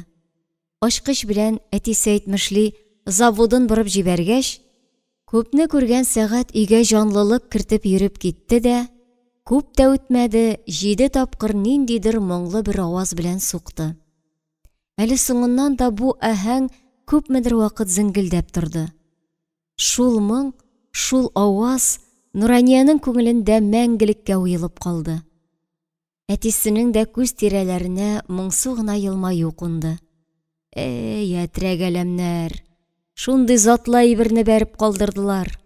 Иске казанны, әнисенең аш пешерә торган казанын мичне җимерә-җимерә суырып алдылар.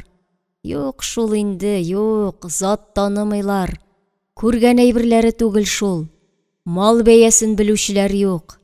Хайыр, авылында сәгать төзәтүчесендә каян тапсыннар дип, әтисе кемнәндер зарланган кебек сөйләнгән иде. Нурания кияүгә чыкканда, Котдус карттан калган бизәкле кара сәгатьне бүләк итте Габделхәй. Мә кызым, бу сәгать синдә югалмас. Кулың эш белә. Тегүендә тегәсең, ирләр эшендә җимертеп эшлисең, итек астына олтан да саласың, самавырын да ямыйсың, сәгать тә төзәтә беләсең дип күңелен булдырган иде. Инде менә 10 елдан артык вакыт узды. Комсомоллар төшереп ваткан сәгать һаман да Шамил белән Нурания гаиләсенең гомерен саный.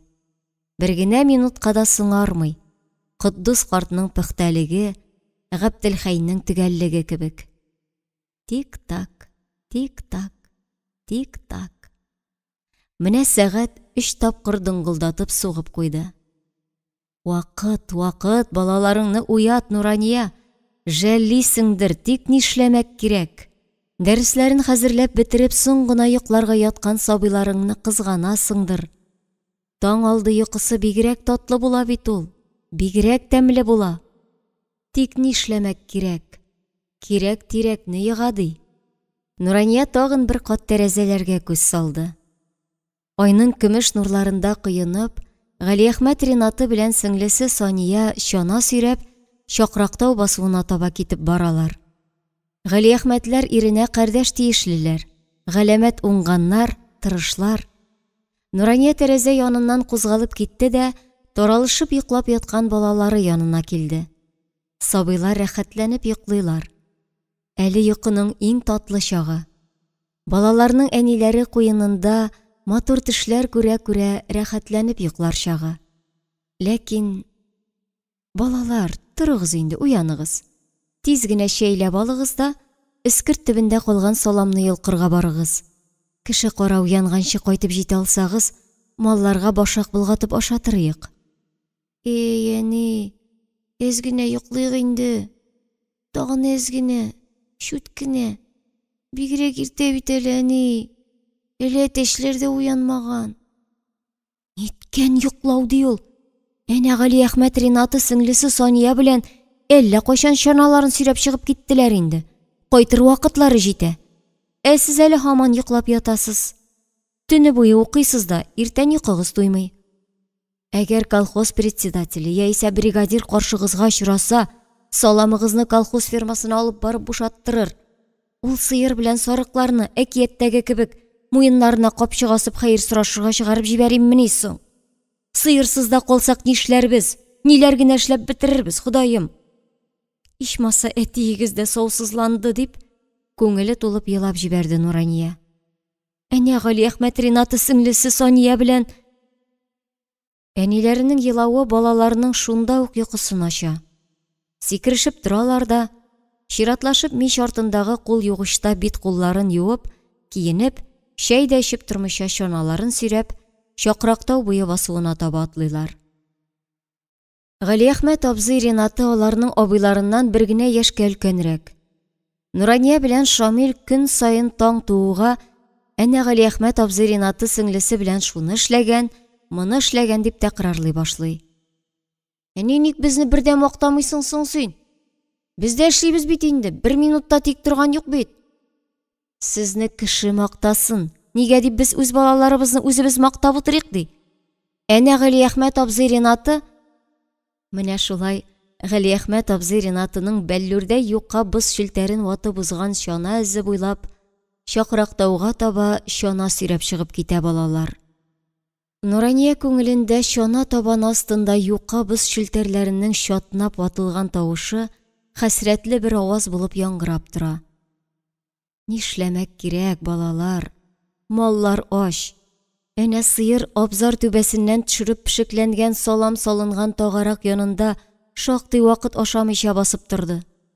Тик нишләсен, тамак гүргә кертә ди. Соңыннан аптырап, кырт-кырт итеп ашарга тотынды.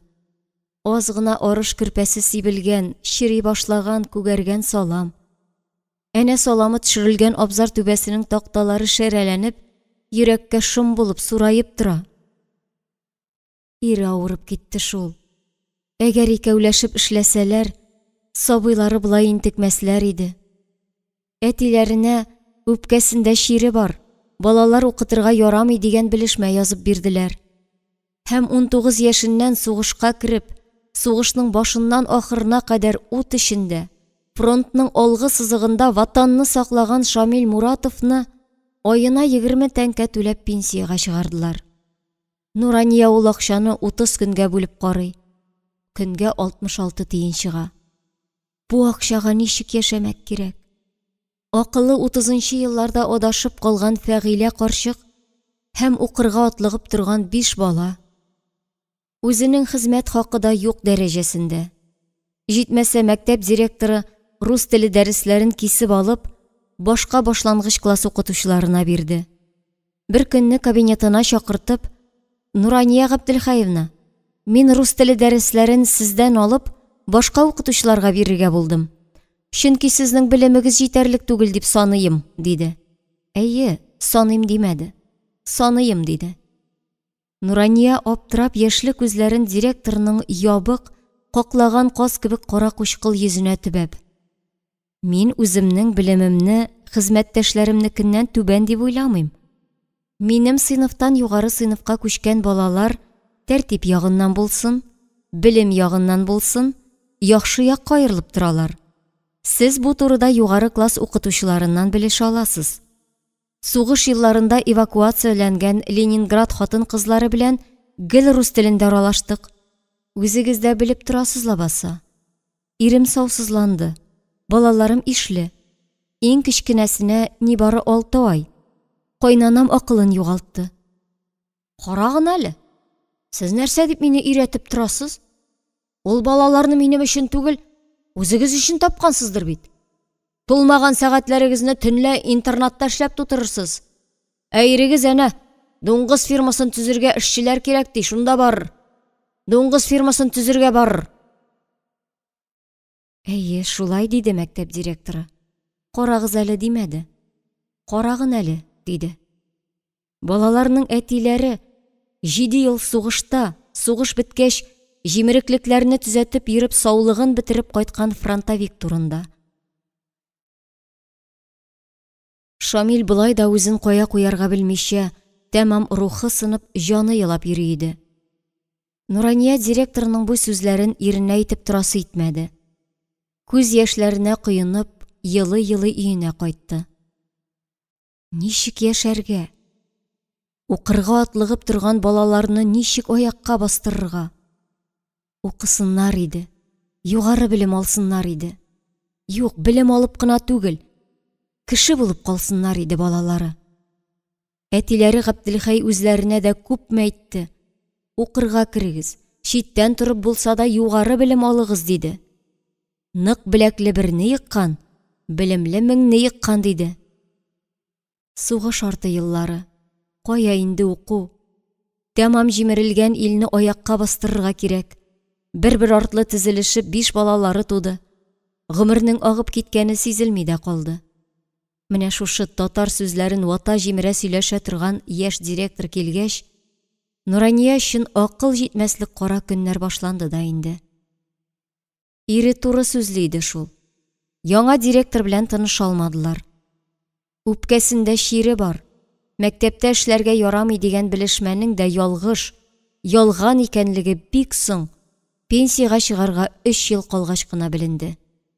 Әлегә сугышларны күрмәгән яшь директор Нуранияның җилегенә төште.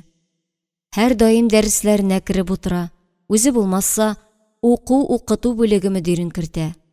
Һәм һәрбер педсовет укытучының йөрәк иянәге тоту белән тәмамлана иде. Я Аллам, Нураниямы көн үткәнгә йөрүче, улмы эшләми? Уку авыр бирелә торган балаларны өенә чакырып укытты. Үзенең вакыты булмаса, өлкәнрәк балаларына кушты. Ләкин яңа директорга ярый алмады. Менә шуларны уйлады Нурания, балаларын искерт төбенә бозланып каткан салам калдыкларын йолкырга җибәргәндә. Әтиләре белән барырлар иде дә, тик ярамый. Кеше кара күрсә, караклыкта гаепләп, Шамилен партия сафларыннан чыгарырга мөмкиннәр. Әнә алар 3 сабый чана сөйрәп, Чакрактау басуына таба китеп баралар. Чана табаннары астында шелтер-шелтер килеп, бәллүрдәй кар капламын каплаган язгы боз челтәре ватыла. Балалар таң йокыларын калдырып, әти-әниләренә булышыр өчен колхоз председателе, бригадир, өлкәннәр уянганчы, кеше кара күзенә чалынганчы, таң атканчы кайтып җитеп, мәктәпкә барырга тиешләр. Соңгарак калсалар, язгы кар эреп чаналары батачак. Ат йөгедә юеш салам тиелгән чана батса, сөйрәп чыгарам диме? Чөнки бу әниләре әйтмешли, ни арба, ни чана вакыты түгел. Аякларына ултан салынган киез итек кисәләр юеш, буты кисәләр, аяклары бозга әйләнә, салкын. Әле шуның өстенә кар астына су төшкән, карның катысы юкка чыккан. Кар дип басасың, аяк төшеп китә дә, буты ишенә шелтерәп язгы салкын су кирип тула. Сабыйларның нәни аякларын үтеп кенә ала торган кар суы. Алар килеп җиткәндә, Галиәхмәт Ринаты сеңлесе Сания белән шактый гына салам йолкып, чаналарын яртылаш тутырып куйганнар иде инде. Сез бүген суңга калгансыз, яктырганчы кайтып җитә алсагыз ярый, дип каршы алды Ринат. Әгәр председательгә эләксәгез бетерә инде. Саламыгызны фермага алып барып бушаттыра. Узган атнада бригадирга очрадык. Өйгә буш чана сөйрәп кайтасы булды. Маллар ач калды. Без бүген өчәүләп килдек, бәлки тизрәк төяп булыр дип, тиз-тиз салам йолкый башлаганнар иде. Кая ул? Көндез ирегән кар кичке салкында саламга бирегеп каткан. Һич сөйрәп алырлык түгел. Балаларның нәни куллары суелып бетә. Кичерәеп биткән. Казан каласында яшәүче ерак туганнарының балаларыннан калган иске бишмәт җиңнәреннән күренеп торган беләкләре иртәнге язгы салкыннан яргаланып, чибиләп кызарып тора. Ишәүләшеп ширешә-ширешә, интегә-интегә балалар салам йолкыйлар. Ул искерт төбендә калган саламны яз көне барыбер яндырачаклар. Чөнки салам калдыклары язгы чәчүгә төшкән тракторларга комачаулый. Әлегә Кояш Урыстау өстеннән алсуланып, агарып күтәрелә башлаганчы, өйгә кайтып җитешергә кирәк. Нәни кулларын суя-суя, кар суларына бата-бата, алда көннәр матур булыр. Әдәм баласының тормышы гел газаплардан гына торырга тиеш түгел ләбаса дип, Коттус картның туруннары, Хәбибулла белән Габделхәйнең оныклары, дәһшәтле сугышларны узып, окоп казып, урман кисеп җиңү көнен якынайткан Шамил белән Нурания балалары әниләренә, авыру әтиләренә булышыр өчен кар белән бирегеп каткан колхоз саламын йолкалар, салам урлыйлар. Кайтык булмаса, ди абыйлары юкарак кына бастырык белән бастырып, чанадагы саламны бәйләп бетергәч. Абыйлары тәртәгә җигелә. Ике сеңел арттан этә. Әйе, әлегә ни арба, ни чана вакыты. Ул чана дигәннәре йомшак язгы карда бата. Ябык хәлсез сабыйлар интегә-интегә ат йөгедәй авыр чана сөйриләр. Нужа чанасын. Юлсыз җирдән киләчәккә сукмак салалар. Ул сукмак аларны якты киләчәккә, коммунизм алып барачак. Үмітсіз шайтан дей. Апа, минем бір бутыйым қор астында түшіп қалды, дей бір ояғында басып тұрушы сіңілләре Рәмзия. Абыйлары қор астынан бутыйны табып алып, шыбырдатып, оннан қор суын ағыза. Сен мұны кие алмайсың инде, сіңлім. Шот су болған бұл. Мә ояғыңа минем биялейлеріні кидип, абыйлары сіңлісін шана үстіне мінгіріп отырта да, салам білен түріп қуя. Салқын тия күрмәсін, өпкен қабарыр да, урын үстіне йығылырсың деп, яңадан шананы сүйрей башлай. Ике бала, абый сіңіл нужа шанасын, салам үстінде туңып қалтырап елап отырған сіңілләрін сүйрейлер.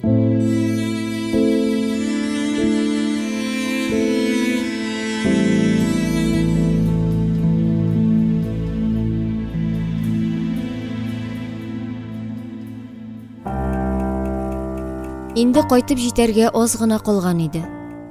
Урыстау үсте агарып, кыяш чыгар вакыт жетип килә иде. Әллә кайдан гына кинәт кенә җир астыннан чыккан кебек, кара айгыр җиккән чанада утыручы бригадир килеп чыкты.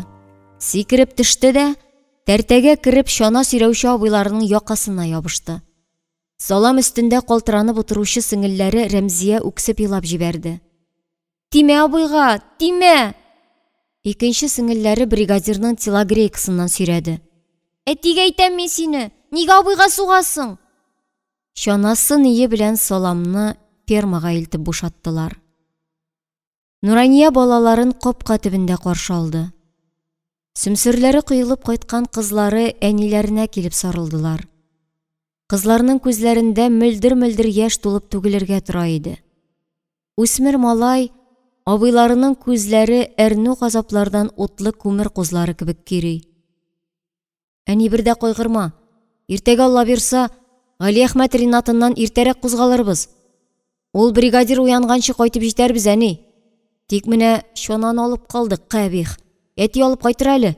Бер ярты аракы бирсә алып кайта инде ул чананы, дип әнисен юатты абыйлары. Ярар, улым. Ни хәлләр итәсең? Язмышыбызга шулай язылгандыр. Ул саламны берәр айдан барыбер яндыралар инде. Кешегә бирсәләр файдасы булыр дип куркалардыр, Ходай рәхмәтләре. Аны ни өчен урлап алып кайтырга кирәктер. Моны балалар түгел, әниләре дә аңлый алмый.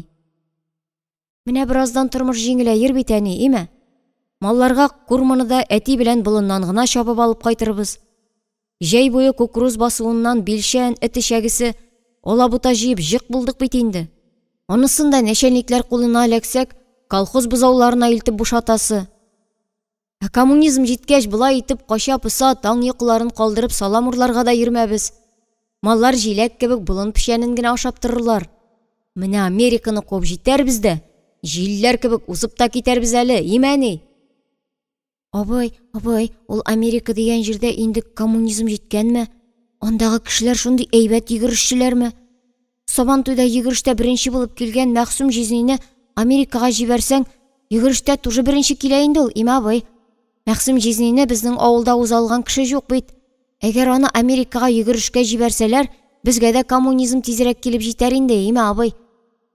Абыйлары көлеп сеңлесенә. Мәхсүм Җизни генә булдыра алмас шул аны. Ул гына узып китә алмас Американы. Аны күбрәк итеп мал үстереп, аннан соң сөтен, майын, күкәен, җынын җитештереп кенә узып китеп була. Аннан соң машиналар, тракторлар ясап. Күп инде ул. Америка дигән илдә бөтен кешенең дә үз машинасы бар икән бит анда.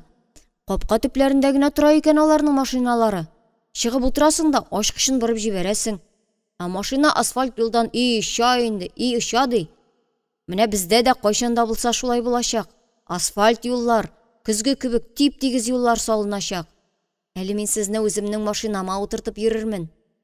Абый, ул Америка дигән җирдә кар суларына бата-бата балалар салам урлап йөрмиләрме? Чынлапмы, абый? Анда юллар пыяла кебек тигезме?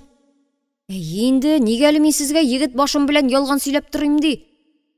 Абый, синең үзеңнеке генә булачакмы машина? Син аны үзең йөртәчәксеңме? Алдаламы, абый? Безнең авылда җырчы Гөлсем апаның ире Инсаф абыйда гына бар машина. Теге беренче май бәйрәмендә бер су чиләге күкәйне Аллы-гөлле төсләргә буяп авыл балаларына өләшә торган Гөлсем апа бар бит әле. Шуның ире Инсаф абый. Мин әле аның машинасының номерын да беләм. ТРР 6622. Рәмзия үзенең белдеклелеге белән мактанып, әтисенеке кебек зәңгәр күзләрен тутырып, ялт итеп абыйсына күтәрелеп карады. Тик ул Инсаф абыйның агач машинасы бөтен колхозныкы. Инсаф абый балаларны төяп Мишәгә алып барганы бар. Мин дә бардым. Син нидә юк идең ул көнне?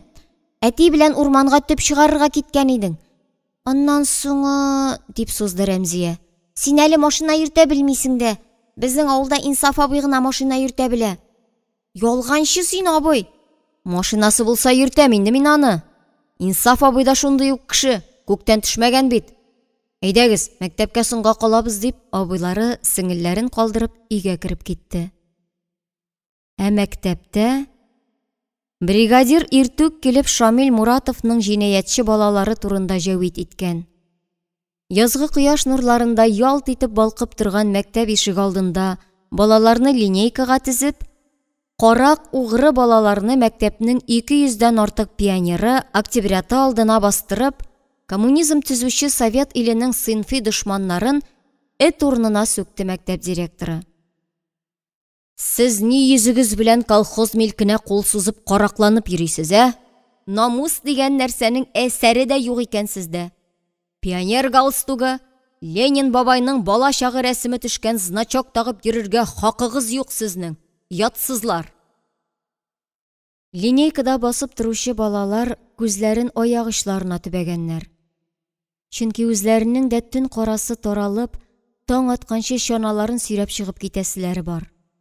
Бу авылда яшәүче, коммунизм төзүче Совет иле балаларының яшәү рәвеше. 200дән артык бала укытучылар каршында күзләреннән шишмәдә яшь агып басып торучы бу өчәүне җәмәгать суды алдына чыгарып бастырган мәктәп директоры шулай итеп үзенә ләббәкәй дип тормаган фронтовик Шамил Муратовтан үч алуы. Карагыз әле бу балаларга.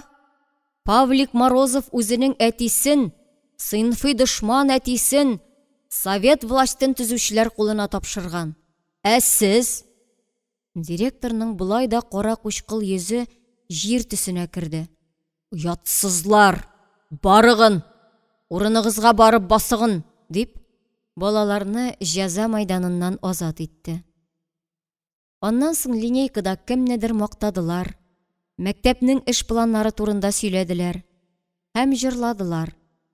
Коммунизм җирдә чәчәк ата, тантанасын инде күрәбез, безнең яшьлек иң бәхетле яшьлек, шатланабыз шуңа күрәбез. Инде мәктәп директоры Нуранияны кабинетына чакыртты. Нурания Габделхаевна, сезгә ничек уят түгел? Нигә әле сез үзегез балалар тәрбияләргә тиешле укытучы, карак угры балалар үстереп ятасыз? Сезгә гомумән мәктәптә урын булырга тиеш түгел. Ул балаларыгыздан барыбер рәтле кеше чыкмаячак. Белегин шуны. Күрә торып җинаятьчеләр үстерәсез ләбаса. Нурания көчкә кайтып җитте дә, аңсызланып, бүлмә яктагы урын җир өстенә ауды. Балалар язгы кар суына бата чума, авылның бердән-бер докторы Нюра апаларына йөгерделәр. Инде буты ишенә кереп тулган кар сулары да аякларын туңдырмый. Тизрәк Нюра апалары килеп җитсә, әниләре исән калачак. Соңарсалар ни булыр?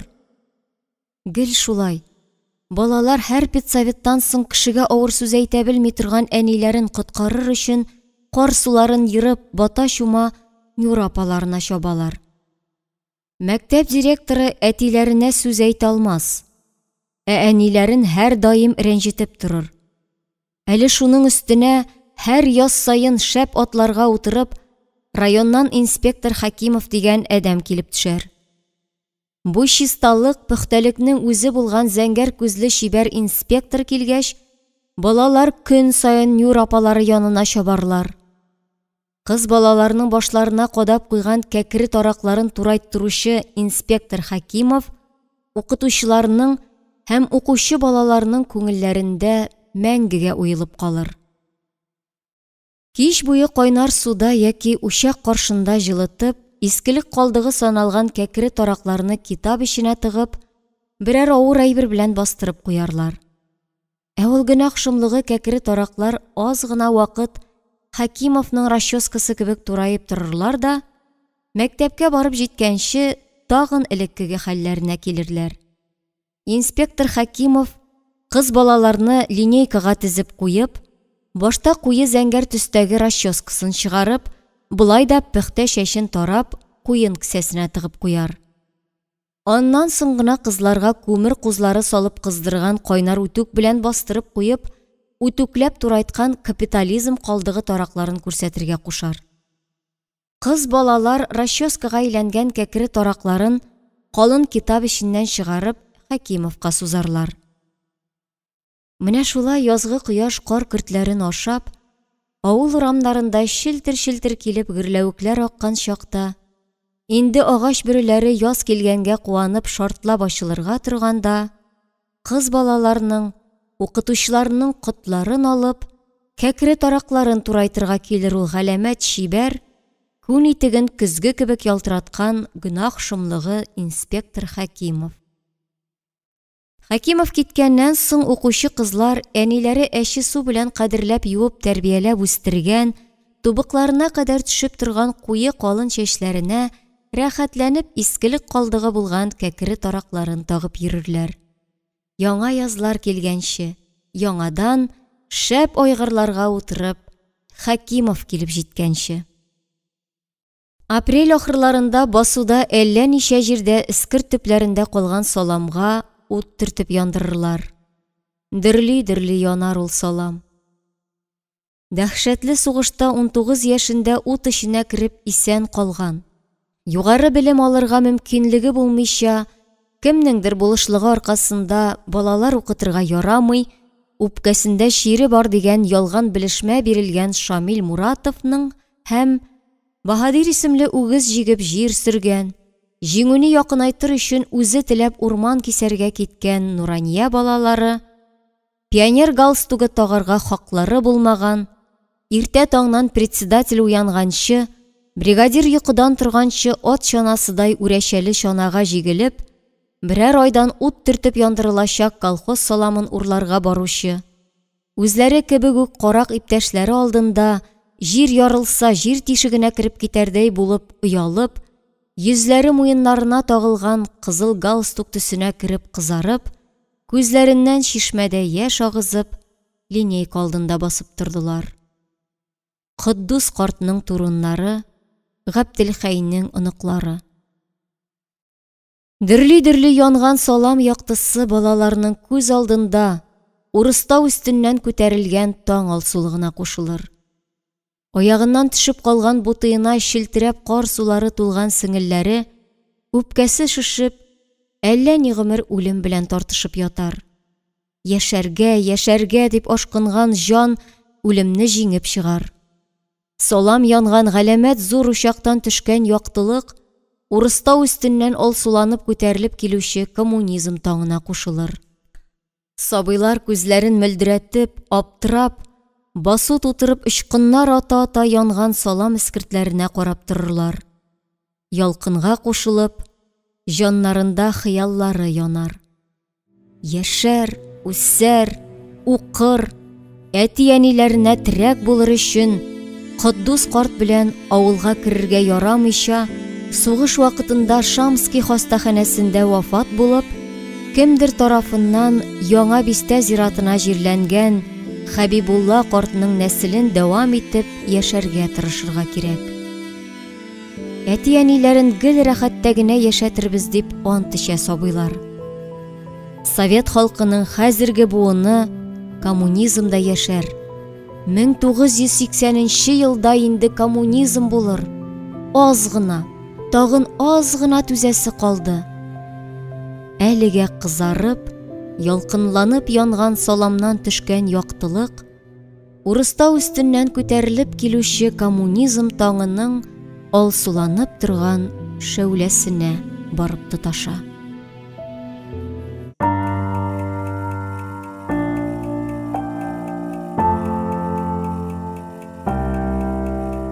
Карт бүредәй улый-улый кытыра буран. Әйтерсең, явыз кайнана яшь киленгә дөньяга кем хуҗа икәнен аңлата. Өлкән яшьтәгеләр, авырулар сызланып йоклый алмый интегәләр. Нурания карчыкта сызлап интектергән буыннарын угалап, ни өчен шәһәргә балаларына кыш чыгарга китмәгәненә үкенеп, ыңгыраша торып, йоклата торган ак сәдәбен ичеп килде. Соңыннан, бетмәс-төкәнмәс уйларыннан алҗып, тынгысыз йокыга талды. Һәм төш күрде, өндәгечә, ап-ачык итеп. Җеп-җылы, ям-яшел бәпкә үләнле, кояшлы җәймеш. Ул яңа гына кияүгә чыккан яшь килен тәрәзәләрне ачып куеп үй җыештырып йөри. Ире Шамил мәктәптә, кайнанасы кызы Рәшидәгә кунакка киткән. Тыныч, тук матур тормыш. Сугыш та юк, үгез җигеп суккага чыгасы да юк. Өстәлдә күпереп пешкән кара икмәк, абзар тулы мал, кош-корт, шау чәчәктә утырган алма бакчасы. Һәм йөрәк астында беренче тапкыр дөньяга барлыгын белдереп, яңа җан талпынып куйды. Рәхәт. Бик рәхәт иде күңелгә. Кинәт капка төбенә җигүле ат килеп туктады. Нурания ачык тәрәзәдән әтисе Габделхәй килгәнен күрде. Әтисенең куе йомшак тавышын әллә ничә мең тавыш арасыннан аерып ала алыр иде ул. Танымыйча, ул бит төннәр буе әтисенең җырлый-җырлый тимер чүкегәнен тыңлап үсте. Әтисе гел моңлы озын җырлар җырлый торган иде. Әнисе Маһрубикә корырак, кырысрак холыклы булды. Әтисе 8 бала арасыннан Нуранияны аерыбрак ярата иде ахрысы. Әллә кызчыкның үзен шулай яраттырасы килде микән? Әтисенә булышы иде шул ул.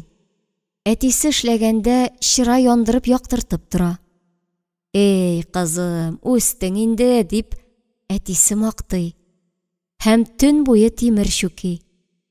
Тимер чыңына кара урманнар, ямбикәләр, сәрвиназлар, гөлҗамаллар кушыла. Диң-диң, шәмдәлләрдә генә утлар яна гөлҗамал. Диң-диң, җиткән кызлар киндер-җеп эрлиләр. Диң-диң, инҗе мәрҗән кызларның кул бавы.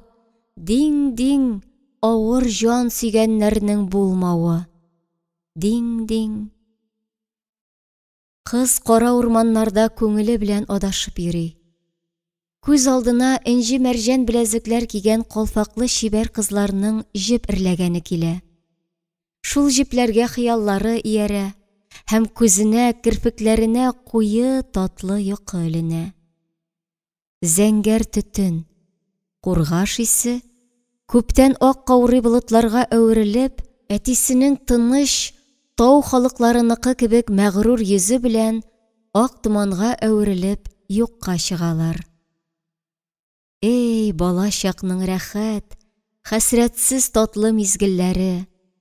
Сез дә бик тиз, март айының йомшак җилендә эреп, йөгерек гөрләвекләр булып агып киткән кар сулары кебек, мәңгелеккә агып киттегез дә, җир куенына сеңеп юкка чыктыгыз.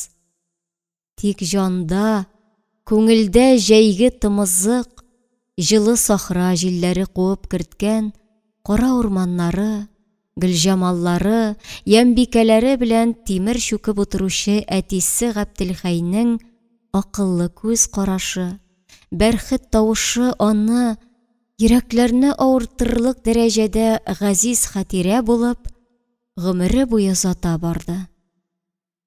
Менә бүген, шушы шыксыз салкын төнне җәйгә әйләндереп, әтисенең тавышы ишетелә түгелме соң? Ул тиз генә тәрәзәгә капланды. Анда чыннан да җәймеш. Капка төбендә әле ул бала чакта кунакка барганда тарантаска гына җигелә торган кара туры. Тик нигәдер аны бу юлы арбага җиккәннәр. Анда яңа чапкан ям-яшел үлән өстендә әнисе белән Зәкият үтәсе утыра. Әнисенең башында яратып яба торган, чит-читенә зәңгәр кыңгыраулар шигелгән ап-ак яулыгы. Бу яулыкны аңа Мәскәүдә яшәүче элеккеге күршеләре Хәкимә алып кайткан иде. Әнисе аны бик яратып рәешкә генә, үзе әйтмешли, теш сызлаганда гына яба иде шул. Зәкия түтәсе дә бик матур киенгән. Тукта, аның әти-әнисе дә, Зәкия түтәсе дә күптән гүрияләре бит инде. Кара турыны да колхоз оешкан елны әллә кемнәр килеп алып чыгып киттеләр бит. Алар килгәннәр. Ул йөгерә-йөгерә әти-әнисе янына чыгып утырды. Алар дәшмәделәр. Әтисе атка шыңгырды.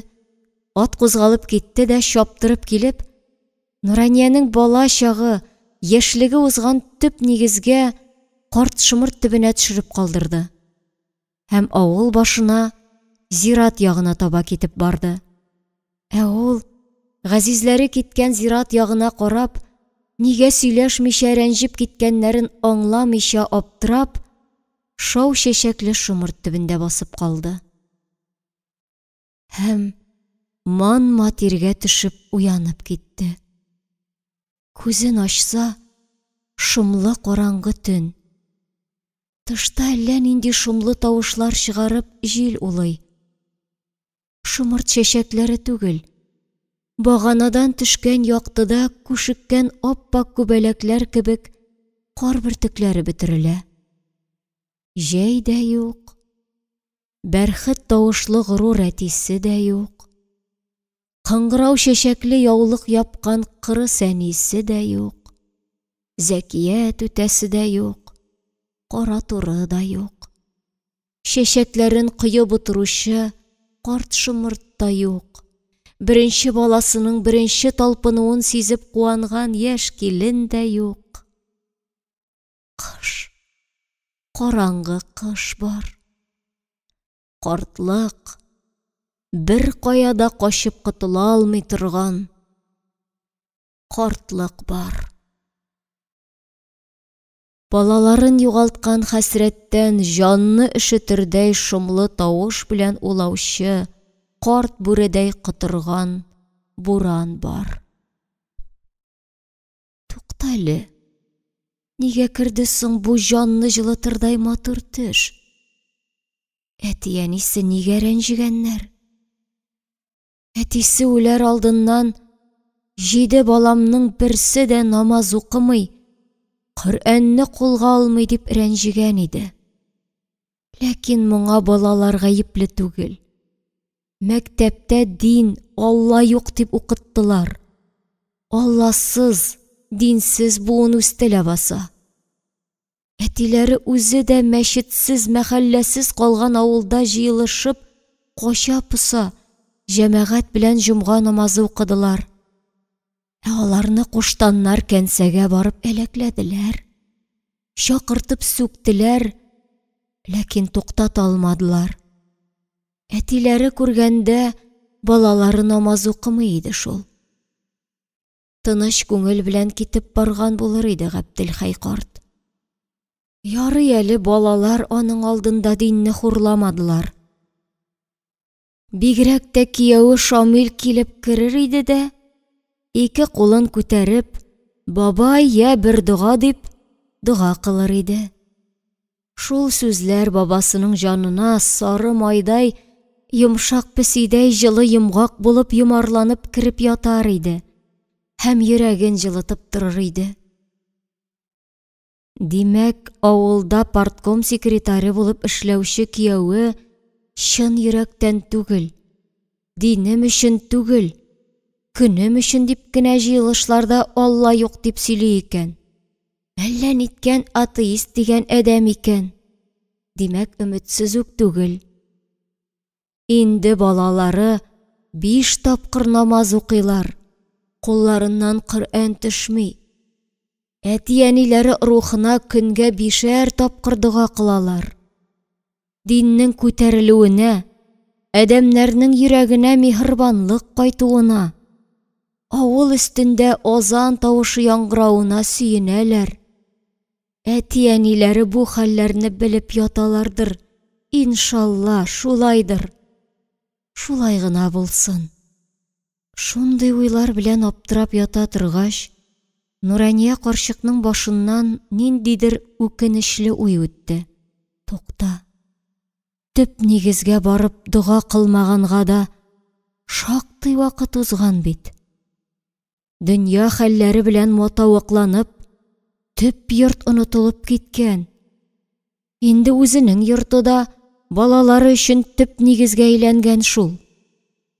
Алар карты 64 яшы тулганчы гүриясе булган Шамил Муратов белән 5 бала тәрбияләп үстерделәр. Ул 5 бала башлы күзле булып, 10-га әйләнделәр. Аларның балалары туып, 30-лап булдылар. Нурания гомере буе балалар укытып, пенсиягә чыгып, оныклар үстерергә булышты. Алар да башлы күзле булдылар, балалары туды. Шуннан соң Нурания карчык аларны санаганда бутала башлады. Бик зурайды бу нәсел. Җәй буе ишек алды тулы бала чага. Капка төбе әллә ниткән, моңарчы күз күрмәгән машиналардан бушамады. Мәшәкатьләр баштан ашты. Нурания карчык ыңгырашып урыныннан кузгалды. Тәһарәт алып иртәнге намазын укыды.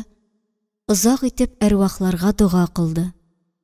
Кеше як тәрәзәсеннән урамга күз салса, буран басылган, аксылланып, караңгылыкны ярып, саркылып кына таң беленеп килә иде. Яктыргач, инесе Җәүдәт килене Халисәләргә барып, төп нигездә шулар калган иде. Бүтән шартын туры китереп, дуга кылып, Ясин укып кайтырга ниятләп, чәен куеп җибәрде. Тиздән күңелләрне күтәреп самавыры җырлый башлады. Төнге караңгы уйлары таралган кебек булды.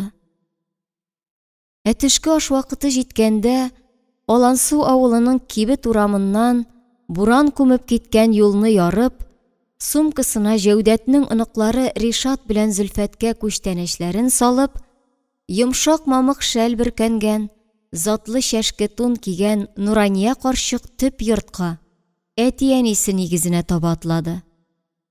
Бисмиллаһир-рахманир-рахим. Әгъүзу биллаһи минәш-шәйтанир-раҗим. Хәерле сәфәр. Килене Халисә шаугыр килеп каршы алды. Куанды, сөенде. И апай, ничекләр киләсе иттең? Менә килен эштән кайтышка пилмән пешергән идем. Бәхетле уз икәнсең дип мәш килде. Халисә кайнана гел килене яраткан ашларны гына пешерә иде. Бигрәк уңды шул инесе Җәүдәт хатыныннан. Ул авылның иң уңган, иң акыллы килене булды.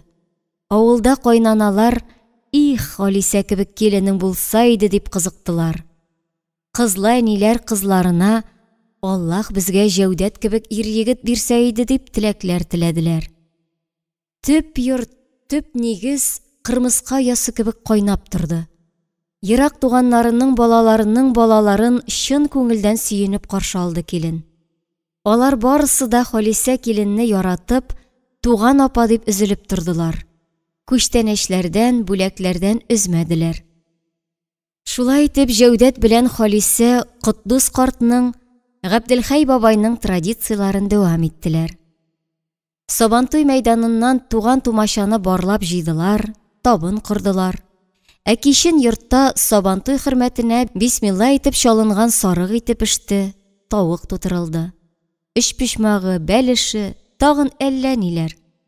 Бер-берсен моңарчы күрмәгән, белмәгән туган тумачалар шунда таныштылар. Үзләренең Котдуслар нәселеннән булуларын белеп сөенештеләр. Соңыннан бер-берсе белән йөрешә башладылар. Һәм икенче Сабантуйга тагын да ишәеп, яшьләре кияүгә чыгып, өйләнешеп, яңа кода-кодагыйлар артып, алары да үзләрен Котдусларныкы дип санап, Алансуга кайтып бәйрәм иттеләр. Бакча тутырып безелдәшкән бал кортлары кунакларга күчтәнәчкә бал җыйдылар. Габделхәй бабайның яшьтие карт шомырт Сабантуй сайын аппак ефәк шәлен ябынып, туганнарны каршылады. Котдусныкылар булу мәртәбә. Бу затлы нәсел. Бу нәселдән кыз алу горурлык. Шуңа күрә Җәүдәткә кыз сорап күкчәгә менгән башкыда Шамил Муратовка кызның әтисе әйтте: «Минем кызым май кайнаган сәгатьтә туган икән. Габделхәй малаеннан башкыда килде». Кызын алансуга озатканда, әти кеше кызын кисәтте: «Кодалар шәп, егет шәп. Әгәр берәр начар хәбәрең килсә, матри кыз». Юк, кодалар кызны үз кызлары кебек күрделәр. Килен инде Коддусныкы иде. Кыз аш булды да таш булды. Җәүдәт кебек ир авылында түгел, дөньясында да юк иде. Авылда ничә шофер булса да, аның шикелле игелеклесе, изгелеклесе булмады. Төнлә берәрсенең хатыны балага урса, берәрсен йөрәк иянәге тотса, кемгә пешән алып кайтырга кирәк булса, төп нигезнең Җәүдәтләрнең ишеген кактылар. Ул каршы килмәде. Эше өчен хак алмады. Әчигән бал, аракы салып карадылар, эчмәде. Ул чын ир егет иде. Ул Коддусныкы иде. Аның машинасының тавышын Халисәсе балыклау улын чыгып зират янына җитә башлауга, әллә кайдан ишетеп танып ала иде. Әнә, хәзинәм кайтып килә дип, йөгереп каршы чыкты. Тиз арада чәен куйды, гөрләшеп яшәделәр. Габделхәй карт Җәүдәтенең кулында тынычлап җан бирде. Чөнки төп нигездә төпле, ышанычлы улы үзләренеке, Коддусныкы, Җәүдәт белән Халисә калдылар. Ул дөньядан киткәч, Махруйбикә карчык тагын 20 ел яшәп, 92 яшендә дөнья куйды. Килен белән кайнана буларак, алар тирә-юньгә бер булып яшәделәр. Кайнана өчен киленнән дә уңган булган кеше юк иде. Кызлары янына барса да кунасы итмәде. Килене Халисә янына, оныклары Шәүкәт белән Хәдичә янына ашыкты. Гомер уза торды. Җәүдәтнең эшчәнлеге югары бәяләнде. 2нче дәрәҗә хезмәт даны ордены белән бүләкләнде. 27нче съезд делегаты булып сайланды. Төп йортка яшь килен төште. Онык Хәдичә кияүгә китте. Коддусныкылар ишәйде. Төп йорт искереп, яңа йорт салырга вакыт җитте. Ләкин нигәдер яңа йортны ул нигезгә саласы итмәделәр. Күршедәге ташландык нигезгә салдылар. Яңа йорт Ташпулат иде. Ташпулат алдында бәрәкәтле иске йорт мискенләнеп, кичерәеп, инде яшен яшәп бетергән 100 яшьлек карт кебек җиргә сеңеп калгандай булды. Ләкин әле тәрәзәләрендә кичләрен ут яна иде. Җәүдәт белән Халисә төп нигезне ташлап бетермәделәр. Менә шушы төп нигезгә ясин чыгу иде Нурания карчыкның нияте. Теләге изге иде. Төшендә Габделхәй карт кызын нигезенә ат җигеп китереп куйган иде. Кызым төп нигезне онытма дип әйткән кебек иде төшендә. Ләкин Халисә килен: «Эй, апай, килгән, әйдә яңа нигезгә кереп ясин укып кит инде» дип каударланды. Йөгерә күршедә яшәүче Габделхәй картның 2нче кызы Фәүзияне алып чыктылар. Туганнары Рәфик хатыны Мөршидәне җилтерәтеп алып килделәр. Пилмәннәрен, тәм-томнарын күтәреп, яңа нигезгә ясин укып дуга кылырга кереп киттеләр. Аягы тартмаган иде Нурания карчыкның. Әтиләре риза булмас кебек иде. Шәп иде яңа йорт. Сагыз исе аңкып торган буялмаган идән. Ул байлык, ул чисталык. Нурания карчык итегеннән төшеп ирегән кардан аппак нарат идәндә җыелган суны күреп уңайсызланып, итеген салу нияте белән кеше якка чыгып китте. Һәм кунаклар күпме генә көтсәләр дә, кире әйләнеп кермәде. Ярты сәгатьтән 5 кабыргасы, аяк бармаклары сынган Нуранияне салган машина Теләче хастаханәсенә элдерә иде. Бигрәк тирән, 3 метр тирәнлектә цементлап катырылган иде шул, җилләтергә дип ачып куйган яңа нигезнең идән асты.